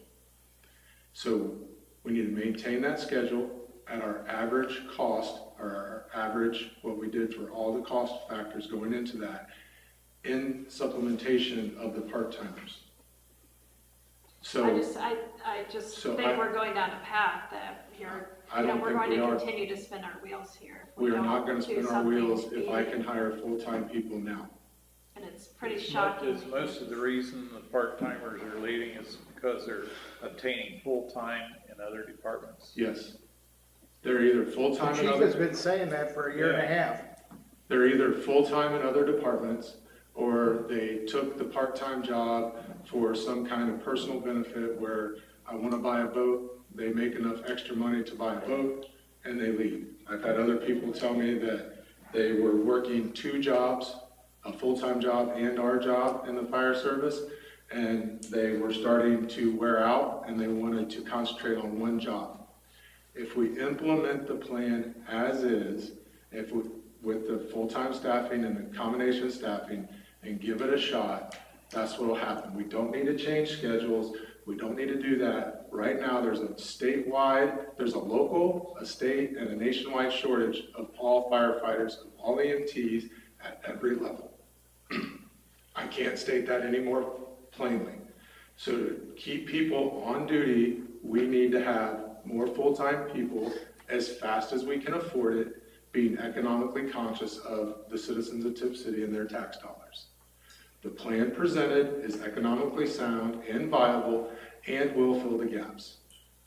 It'll never be perfect, but we need a chance to implement it to make it work.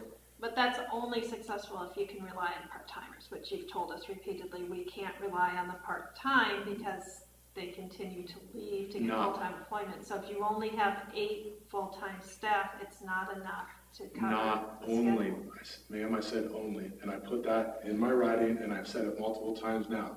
We can't rely on part-time only staffing. The plan does not rely on part-time only. It relies on a combination. We have to have that stepping stone unless council wants to go to a $3 million budget next year. I don't think you want to. That's not fiscally responsible. I'm not saying we should do that. That would be an all full-time career department, which from 21 on, we showed through all the budget processes that what it would cost to have an all full-time department completely. Yes, that would solve our problem, but we're probably not ready for that. And I'm not indicating that we are. What I'm saying is we need to have the combination, because we're keeping even keel. We're keeping those 3 people on duty most of the time. It's an average though, right? Some days there's 2, some days there's 4, sometimes we have 6 people.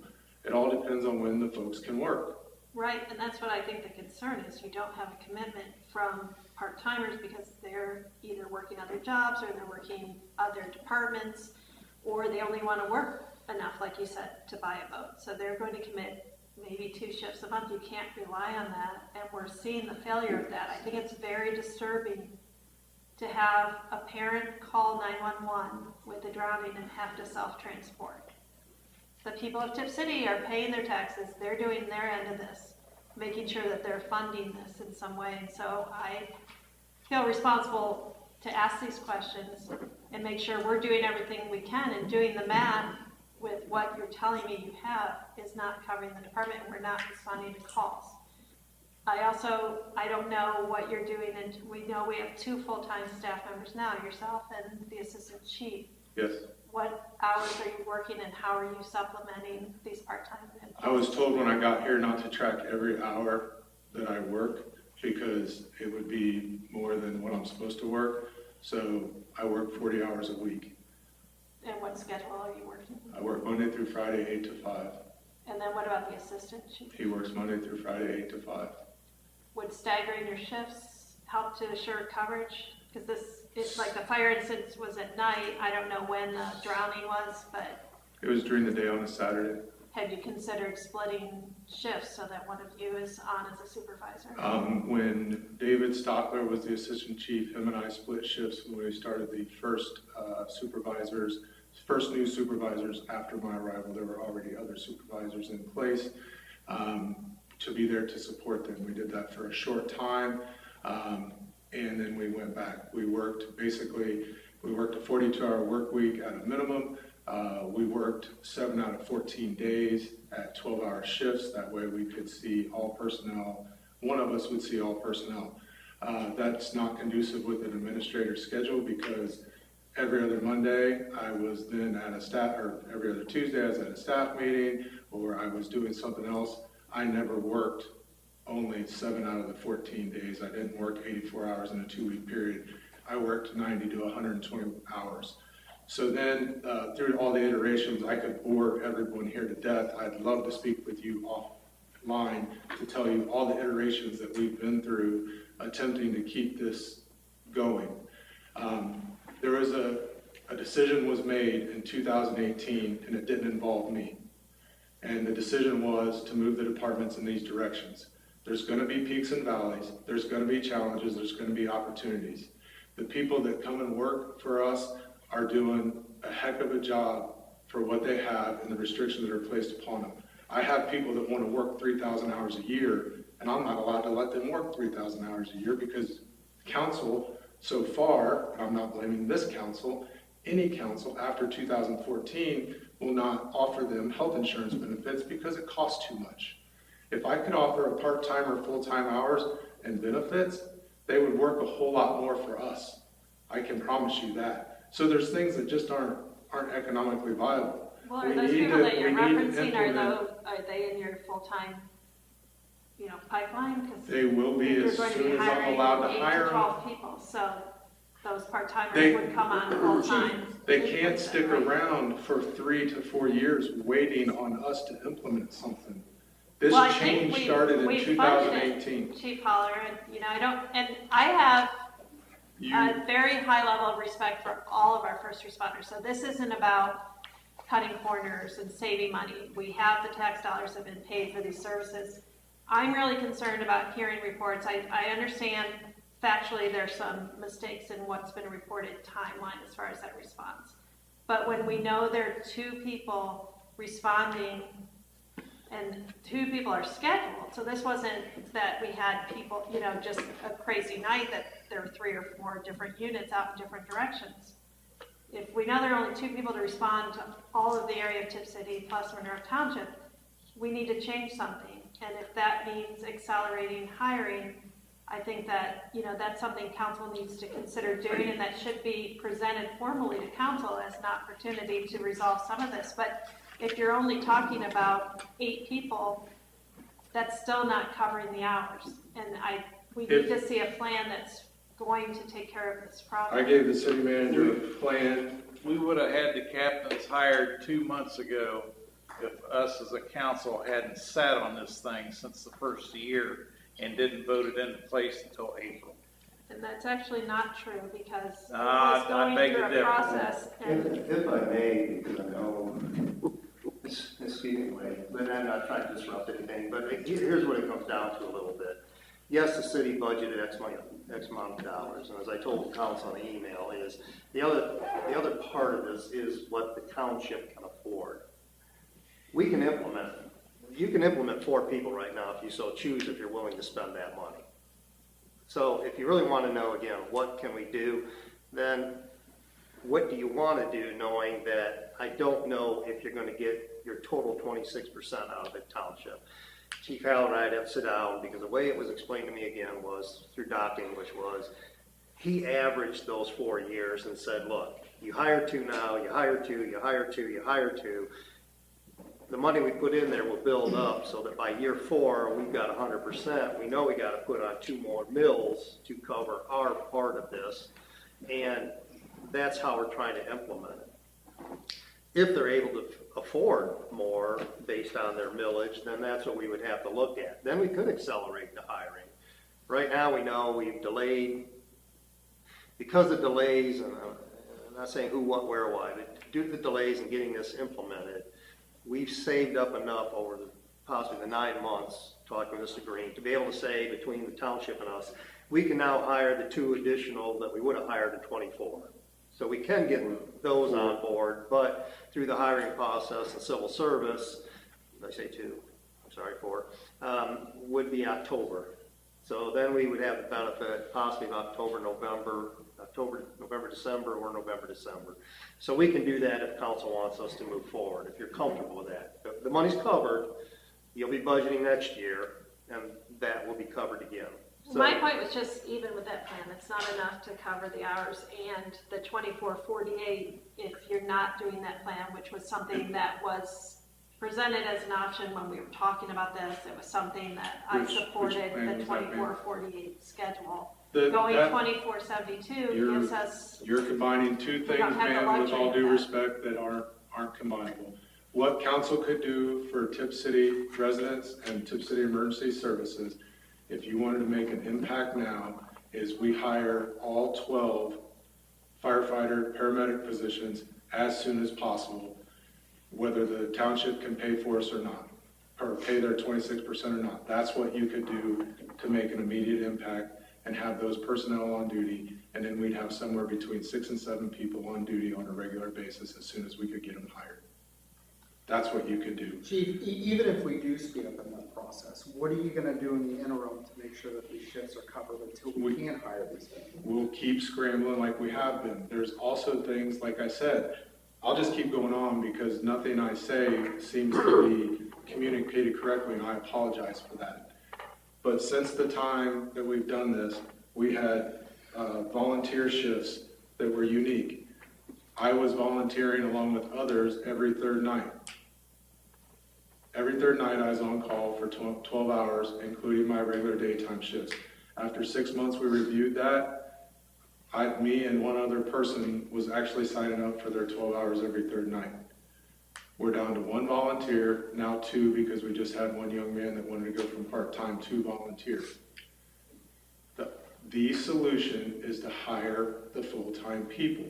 We have been this way since I've been here. When I started the history thing in 2019, when I came on, right before I came on, a bunch of people resigned. Right after I got on, a bunch of people resigned. It was because there was a big change implement in process. I haven't hidden anything since 2019. There's been peaks and valleys, there's been really good days, and there's been really bad days. I get it. It happens all the time. In my reports, I've been saying for months how many hours that don't have staffing. But now, it's all of a sudden, now it is. And it's not 24/48s and it's not 24/72s. It's full-time people. This council's already made a resolution and they told staff that we're gonna go with the 24/72s. We implemented the pay schedule. We did everything in the processes that the council did. If you're asking me what you can do right now, you can appropriate the money as a council to hire as many of the full-time people now, regardless of what the township pays for or not, because they're in a contract until 2026. And then we'll renegotiate that contract at that time. We need full-time people What I would suggest is now. that you prepare a proposal Okay? for council.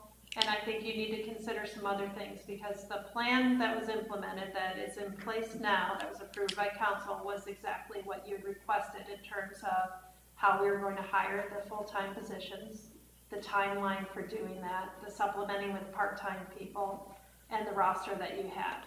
And so there was no change to that plan. It was exactly what was implemented. We can keep going with the plan. What I'm suggesting is that if that plan needs to change, because we need to accelerate the hiring, that you also consider some other things that, one, would make this more affordable, because we know that the township is limited in what their contribution can be in the way that they've scaled it out with their millage.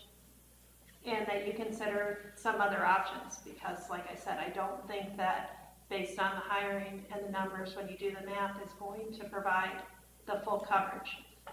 And I think an assurance that we're providing safety services for the citizens has to be a very high priority, even if that means recruiting people on a different schedule than what you originally had hoped to be able to propose. So I'd ask that we not shut down that conversation, that we look at all options here. And so the other is just equipment-wise. I think that, as part of that, I'd like to see that addressed. There have been a couple of things, do we have a need for additional equipment? What, if you're hiring several more full-time people on an accelerated plan, how does that work? What are the additional costs that come with that? So that's not something you have to answer right now, but I think that's a consideration. There's also been a proposal that we take on some responsibilities with Elizabeth Township. I don't know how that fits in here. I think that's something that we need to really consider. Does that help us or does that hinder us if we're changing our plan? So We're not changing the plan. So I would you're talking about accelerating hiring a full-time, and that Well, then limits we'll- our part-time people and maybe changes the need. There's also been some talk about maybe our equipment is been in Elizabeth Township. I don't know if you can respond. That's my last question for you, is can you respond to, is some of our equipment parked at Elizabeth Township or being stored there? Yes, Rescue 31 is at Elizabeth Township at what they call Station 45 on Children Home Road. When we purchased that in 2020, we had plenty of staff to be able to respond with it. Since that time, we don't have enough staff to respond with that piece of apparatus. It was out of service almost continuously, so we put the apparatus only out at Elizabeth Township's building for safe storage so that we could maintain it in a good, ready state. And we took the equipment that's on that piece of apparatus and we're dispersing that amongst the other vehicles so that we can provide an appropriate response. So we had enough staff in 2020, but it has since decreased since 2023, because that's kind of against what you've been saying, is that we've been understaffed since 2018. So staff has decreased since 2020. Your budget has increased $1.2 million since 2020. So how has staff decreased? The budget's only 1.5, it hasn't increased 1.2. So it's increased significantly. It hasn't hit the run rate for it yet. Yeah. Okay, it's budgeted, but it hasn't hit the run rate yet. For God's sakes. My question is that if he's proposing to dump a ton of money into this, It's the if volunteer, it's just Ryan. money, why has there been a decrease in personnel from 2020 to 2023 when his budget has increased COVID. $1 million? COVID. The budget has not increased $1 million. We have lost all volunteer firefighters, except for one. We've lost people to respond back into the station when they're on their off time, doing whatever they would prefer to do. That's it, that's the change. That's one of the big, yes, that's Yeah. who would come and get Rescue 31.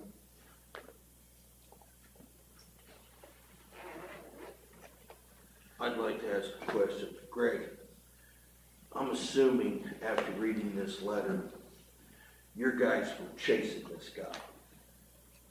So I'm assuming as soon as they hit that pole, he was on the radio calling for fire assistance right away. Yes.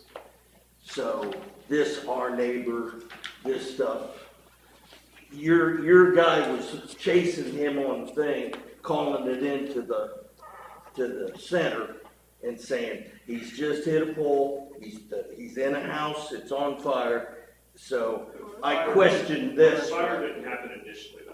Well, okay, but you would have already called for a squad or something to come in.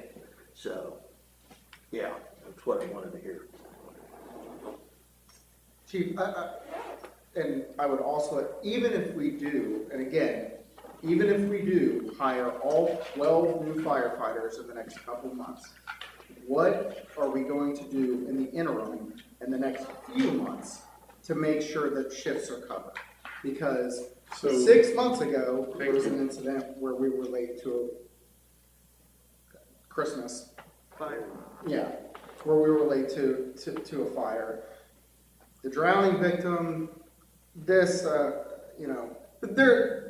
2 personnel on that engine. Even if it does respond in 5 minutes, there's only 2 personnel. So something needs to happen tomorrow to make sure that we are covered until we can hire those. And what do you suggest? We've already. I mean, I get Split that you're shifts asking- with the assistant chief so that one manager is on duty at night and one manager is on duty That makes during the sense day. to me, that does. Wouldn't that help with coverage immediately? It wouldn't hurt. So you're saying that I work 8 to 5 and AC works 5 to 2? 2 to 10. Something along those lines. I keep hearing how I'm not supposed to be in charge of this. But I do expect that something needs to happen in the interim because we're not covering it. Correct? Something needs to happen right now to try to protect the citizens of Tipp City. Yes, so the weekends are our biggest issue, quite honestly. Saturdays, Friday nights and Saturdays are our biggest issue. We've put people onto what we call a regular rotation to where they're assigned to come to work. That has helped a little bit. We're making all these little interim steps. And this plan, it doesn't have to accelerate. I probably spoke out of turn. I'm passionate about this. If we implement the plan as is, we'll keep working and we'll keep moving towards the ultimate goal. I am not against acceleration. I think acceleration is a good idea at this point. But what I'm saying And is the only 3 incidents have happened in the past 6 months. Something needs to happen tomorrow to try to do a better job to protect the citizens before we can hire these other personnel. Hey, Chief, can I help you out just a second? Sure. I wasn't invited to the discussion, but I'll throw my 2 cents in here. If you want to change it tomorrow, offer all the part-timers health insurance. Pick your 5 part-timers that you want to offer health insurance, let them work an unlimited number of hours. But that's what we've been trying not to do since the Affordable Care Act came in. But that solves your problem tomorrow. So, Thank you. Well, they used to be able to work unlimited hours until the government stepped in and said that they can't work past 30 hours a week. That's what Mr. Green's referring to. Can you include that in the proposal that you're going to send President Huffman? How many- Whatever that looks like. I'll do everything that the manager directs me to do. How many people, are you gonna leave it up to us to decide how many need to be on a shift? Well, we want to see what the math works out. I So first we I do need that to know how provided. many people you want. I can tell you if he needs 6 or needs 8, that's what it is. I've been If told I I'm was not supposed to opposed- figure out how many. Well- Right, that's what I'm saying. Send us the proposal. We can look Right. at it and say. Well, this but you sounds seem to be doing a good reasonable. job It of doesn't telling seem us, so appropriate. I think at this point. Well, what I'm telling you is that citizens are obviously in danger Right. and something needs to happen. Something needs to change. And I understand that, but I want you to understand too, this has been going on for a long time, and it's probably hit the wall. Because this has been talked about, even before you got on council, is how we're gonna handle this. And things have dropped off little by little. And again, there's a lot of things at play here that just are beyond our control. And I understand you want coverage, I understand you want all these things, but I don't care where you go, who you talk to, they're all having trouble recruiting. Unless you're paying top dollar beyond what everybody else is, you struggle to get personnel. So your options are carry out the plan, hire full-timers, fill in with the part-time, be damned the cost, and move forward. If that's what you want, that's what we can do at this point, as Chief said. While we're hiring the captains, we can place an ad in August, we can get all those people online. In the interim, yes, you're still going to struggle. There is no placebo, whether the chief and the AC work a weekend, there is no placebo that's going to make this for sure. So you've got to understand, those are your options. We can give you numbers, and we will give you the numbers for the plan to say this is what it is to implement it. But you've got other things. So what to you're consider. saying is there's literally nothing we can do in the interim that would help? What I'm telling you is, we're doing the best we can. You don't want to accept that because you think 2 extra people, from what I'm hearing, is going to change that. People that have That's not what other I'm people saying at that all. have other jobs that work part-time for us don't have an obligation to work for us. So you can't force somebody to come to work part-time. And I don't think that that's what he is saying. I don't think Mr. Liddy's saying that. I know that I'm not saying that. What I'm saying is, we implemented a plan. The majority of council voted for a plan which is not working. It's not working because we're no, sending. it hasn't been implemented, ma'am. No, That's different than not working. No, It we're has on not a been timeline, implemented. and when I'm looking at, we're gonna hire 4 full-time, okay, you've got 4 full-time working every 3rd day, or every 4th day, actually. So you've got 4 people working every 4th day. So that truck that went out to the fire with 2 people on it is now gonna have, what, 3? Yeah, which That's is still better not than enough, 2. that's still understaffed. So we need to be looking at, the plan is And- not going to work in the foreseeable future, and like Mr. Liddy said, we can't have this continue. So tell us, because you're the chief, you're the city manager, this is how many hours we're gonna cover. This is how many people would be on that. I mean, I know there's going to be times when you get 3 calls at the same time. There's a percentage of our calls that are overlapping. But when you tell me there were 2 people on, or you tell me that you told someone we don't have an ambulance and they had to self-transport to Children's, it's not acceptable. So we need to know what is going to happen to change this. And I get it's not you. You're working hard. You're doing what you can. You've been educated in this area. You've proposed this plan.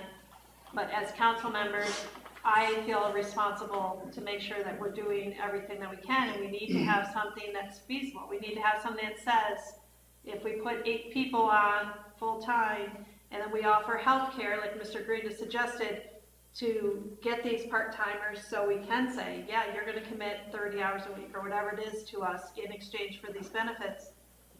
I need to know that's gonna work. I don't wanna just keep doing stopgap and have people at risk. The plan's not stopgap. I do want council to know, even though I've shown some emotion and passion tonight, I have worked my tail off for Tipp City.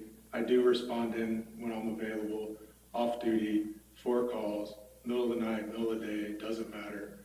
So is Assistant Chief Relay. So did Assistant Chief Stockler before that. So did all the brave men and women before I even got here. Which, There's thank you for that, and that's what I said, is we've all shown passion. Like, I'm not usually speaking up like this. I know Mr. Liddy, some of the others, and Mr. Eggleston is, we're all passionate about it, and I appreciate that, and I'm not trying to minimize your role in this. I'm just saying, I'll work with the consider some manager to things. fulfill your proposal as you requested. I appreciate that. Hey, Chief, quick question. Yes, sir. How many part-timers do we have on staff right now? Not including the resignations that I received this week, 41. 41? Yes, sir. How many would be good candidates to go up to full-time? If they're interested, anywhere between 16 to 20. That's off the cuff. I don't know all the people that are interested. That's the key. There's just so many things that happen that I can't sit here on the dais and explain to you, that you would have to live out. The placebo of doing something right now, this was all started in 2020. These things have been happening right underneath you this whole time. The last 6 months isn't new. The last 6 months is, I finally have been explaining every detail of what's going on. And now you can see what I've been dealing with for 4 years plus, and why I've been asking when I've been asking for stuff. Now you feel what I feel. And I feel like sometimes I do feel like I'm failing because we can't get that staffing. But I can't write a checkbook. I don't have the checkbook. I don't make all the policies. We implement and we work our butts off to attempt to serve the citizens. There's members on this dais that I was the only person that showed up to their house, and this wasn't yesterday. This was years ago to help their loved one because our ambulance was busy because there was only 2 people on duty and it just happened to be a daytime and I could get away. So this has been happening. So it didn't happen overnight. We're not going to get out of it overnight. And I'll work with the city manager to give you the proposal as you requested. I would appreciate that. Thank you. Did any other council members have anything else on this issue for Mr. Eggleston, the chief caller?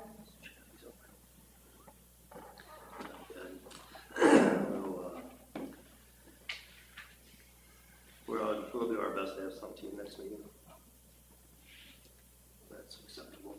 I know you're shaking your head, yes, so that's what we'll have it ready for you. Okay, thank you. Right, well, we're moving on from miscellaneous unless Mr. Eggleston, do you have anything else you could say? Okay, thank you. Moving on to citizens' comments on items not on the agenda. And thank you for patiently waiting. We have, I think, 2 people that like to speak. If you could step forward, sir. Okay. Yes, step forward to the podium, and then we'll need your name and your address, please. My name is Michael Wensler. I'm here with Gateway Tipp LLC, Gateway Climate Control Storage, 4738 Gateway Circle in Kettering, Ohio. I want to thank the fire chief and all your first responders and firefighters for your service, and police chief for your police officers for your service. Thank you. Tough job. So I just wanted to ask about the moratorium on the storage, the self-storage. An update on that? I'm not exactly sure. There was let me just interrupt you for 1 minute to say that there was a moratorium on the study session, and while it's not on the agenda, it was something that we discussed earlier. And typically in citizens' comments, we don't respond. It's not a dialogue. Certainly you can ask Mr. Eggleston any questions, direct those to him, but as council, we don't engage in dialogue during this part of our meeting. So I'll let you know that. You're doing a good job. Again, we're planning on the next council meeting to have legislation on to be introduced to at least for 180 days. Have a moratorium on those while we look into further regulations. Council has the ability to introduce it, and the next meeting in August, which we meet the 1st and 3rd Monday of the month, would then have a public hearing and act upon that legislation. And then would that become law 30 days later? The moratorium would be enacted 30 days later, or what point in time? Yes. Trying to look at the date just to help you out. August 21st would be the public hearing on that legislation. And if approved, then it would be 30 days prior after that. Referendum would become effective, yes. Okay, so, because the reason I'm asking is we, in purchasing a property on North Hyatt, and it's a property that's been vacant for quite some time, and I certainly at this hour of the night don't want to bore you with anything. I want to get very quickly. But we are interested in, we're gotten a zoning approval to do climate control indoor storage. And it has some acreage with it, which we'd like to combine, obviously, to economy of scale-wise, business-wise, et cetera. That property has been vacant for quite some time. And the issue is that, according to the zoning for the inside is fine, but for the outside, because we're going to be developing the land, we have to spend maybe up to $20,000 just to prepare all the documentations to be able to submit for them to be able to say that you can proceed. And of course, if you do a moratorium the day before, we're just lost. So I'm just trying to find out the chronology of events that would allow us either to pursue that now within a certain time frame, or if we didn't, would the moratorium, you said, be for 180 days? I'm assuming that could go on and be extended or be permanent. Is that correct? Or is that? It could be extended if council so chooses. Our goal is that somewhere between that time frame that we would have, well, one is Mr. Spring has to take council's request to the planning board for consideration. So they'll have a work session, then they'll hold a meeting, and then they make a recommendation to council as to where they think maybe some different regulations are, proposed different regulations. Then Mr. Spring has a process after that to get it to council, set a public hearing, and those types of things. And Mr. Spring is very informative. Mr. Spring is very I appreciate him because we very helpful. I'm encouraged when I come to a city and they're straight shooters and they say it like it is, and this gentleman did that, and I appreciate that. And he can tell you exactly what the planning process. So I mean, you can call him or email stop in. He can explain that portion of it. All I can tell you is by August 27th, we'll have a public hearing on that legislation, and then council. And if council votes and then they approve it, then it'd be 30 days before that, and I think that'll be done. But prior to that time, kind of like we talked about today, we would have up until that time to present. Correct. Okay. So there would not be that complete application prior to the effective date of an ordinance that would be a moratorium, then you'd be approved. Okay. Interesting. And so there couldn't be an issue where there would be a moratorium within a emergency meeting or et cetera that comes up, and you could just decide next week that, hey, we have a moratorium. Is that correct? Right now, the legislation is not being proposed as emergency legislation. So I believe that up to that point, you could get your application in with your plans for approval. Okay. So there wouldn't be any issue where you could do that within a week or two, or next week, or 2 weeks, or a month? Or... Until I have legislation that says you can't do it, okay. then I guess. So that's the 30 days and then the 30 days. Okay. Well, I thank you all very much. It's late. Have a good evening. Thank you all for your service to Tipp City. Thank you, sir. I believe did someone else want to speak? If you'd like to come forward and give us your name and address, please. Well, my name's Jacob. I'm from 10631 Schiller Road. This is Rachel. She's my partner, so we're here to represent the Roger Presley. Do you need my address too? Yes, if you could get that. Yeah, 2272 Twin Oaks Drive, Lebanon, Ohio. Okay, and sorry, I don't know that we got your full name. Did you? Rachel Crossman. Okay, thank you. And Patrick's my last name. Okay, thank you. So we're from Dayton. We're studying to be mechanical engineers in Dayton. We come up here to work with Roger on the Roger Presley Trail and Garden. So today we just have some concerns we want to point out to the council. Rachel, do you want to hand out the paper? Yeah, is it all right if I hand this out? Oh, yeah. Definitely. Yeah, okay. So past 10 years now, Roger's been taking care of the trail, and he won't be around forever, so we just want to go over how we can take care of the trail moving on in the future. How it's been is Roger's kind of been the guy in charge. He takes care of the trail. But since he won't be around forever, we want to make sure that the trail can be preserved.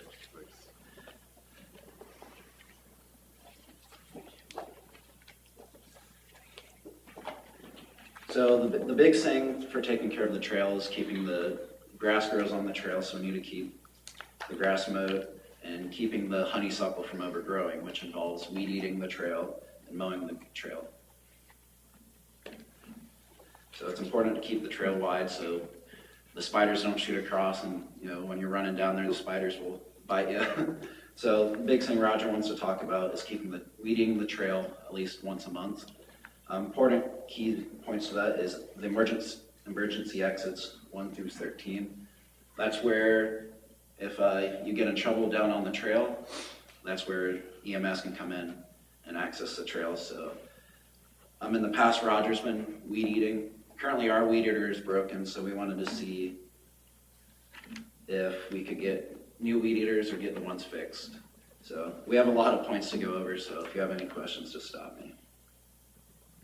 So weed eating the trail and mowing is, can we have maintenance? We know we have a maintenance department. Can we get help from them to come down and help us?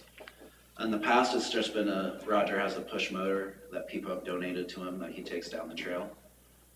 But that's becoming harder for him to do, especially as it keeps breaking and keeping up on repairs. So could we get maybe a riding mower, someone from maintenance to go down there? Another issue we wanted to bring up was trees like to fall on the trail. There's a lot of old trees that fall on the trail and they will block the trail. One from just over the summer was we had a tree that fell and sat there for 2 months. Now we called the city and told them about it, but they sent some people to look at it, but no one came to get rid of the tree, so it blocked the trail for 2 months. So Roger and I took 3 hours with the sawzall. So maybe we could make an arrangement where maybe me and Roger can either use a chainsaw, or we can get someone down with a chainsaw. And so those are like the 3 points of maintaining the trail: is mowing the grass, keeping weed whacking the honeysuckle and the weeds, and keeping the trees off the trail. Okay, these are all good points. Is that something, Mr. Ellison, that you wanted to address, or maybe there could be a meeting to discuss this with staff? Or? What we've had is with Roger is that we've told him at least the first Wednesday of the month he should come in, talk to us, present his plans before he does any work. Okay. The problem we have with Roger is Roger does what Roger wants. Yeah. And lately Roger's dug out the trail, which he shouldn't have done, which he did. The tree that fell, our tree crew could not handle it. We had to call in the electric crews with bigger saws to do it, but Roger wants things now. So we've gotten this from Roger, and he and I have to have some more discussion. But yeah, we love him. It's a great trail, it really is. But Roger needs to. We get complaints consistency because sometimes he goes a little overboard. So we do. He's been doing the weed whacking for us. I know Tony and them have been trying to look at how we're going to do this. We've tried some things. I think we had wood rails for chips. We're thinking that was wrong. We should just get rid of those. Then you can get a mower down if you need or something. So it's kind of evolving all the time, but sometimes Roger doesn't quite wait for us. So it's great. It's a list. We're aware of it. Yeah. Roger's a little stubborn. And, yes, he is. Yeah. So see, you know. Yeah. And I've worked with him a little bit, so maybe we could include where I come to the meetings as well. That would as probably Roger. help. Yeah. Maybe you can give him guidance a little bit. Yeah. Hold the reins on Roger. Roger's a little old school. He's a little wild.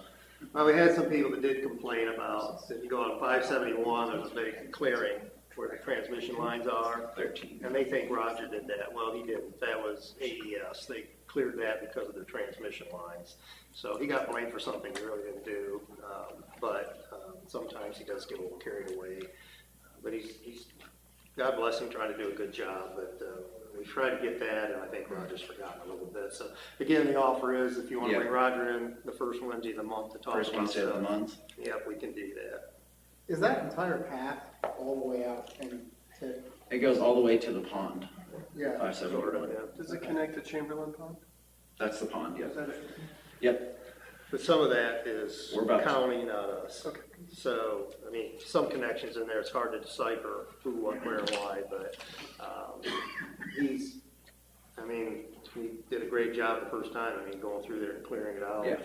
And again, he's correct, all the spider bites, Roger got stuff, but he kept at it, and the beauty is, there was some illicit things going on there that now have been curtailed. Yep.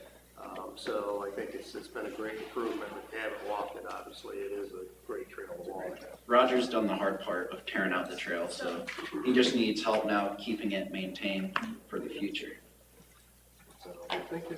Well, I'm gonna have to check this out because I really am not familiar with what you're presenting, but thank you Yep. for what your time you're dedicating to this and your interest in it. And I know it sounds like you guys have an avenue to get some of this stuff taken care of. Yep, thank you. So So we look forward appreciate to you working being with here. you. It was a long meeting tonight, so thank you for your Yeah. patience with that also.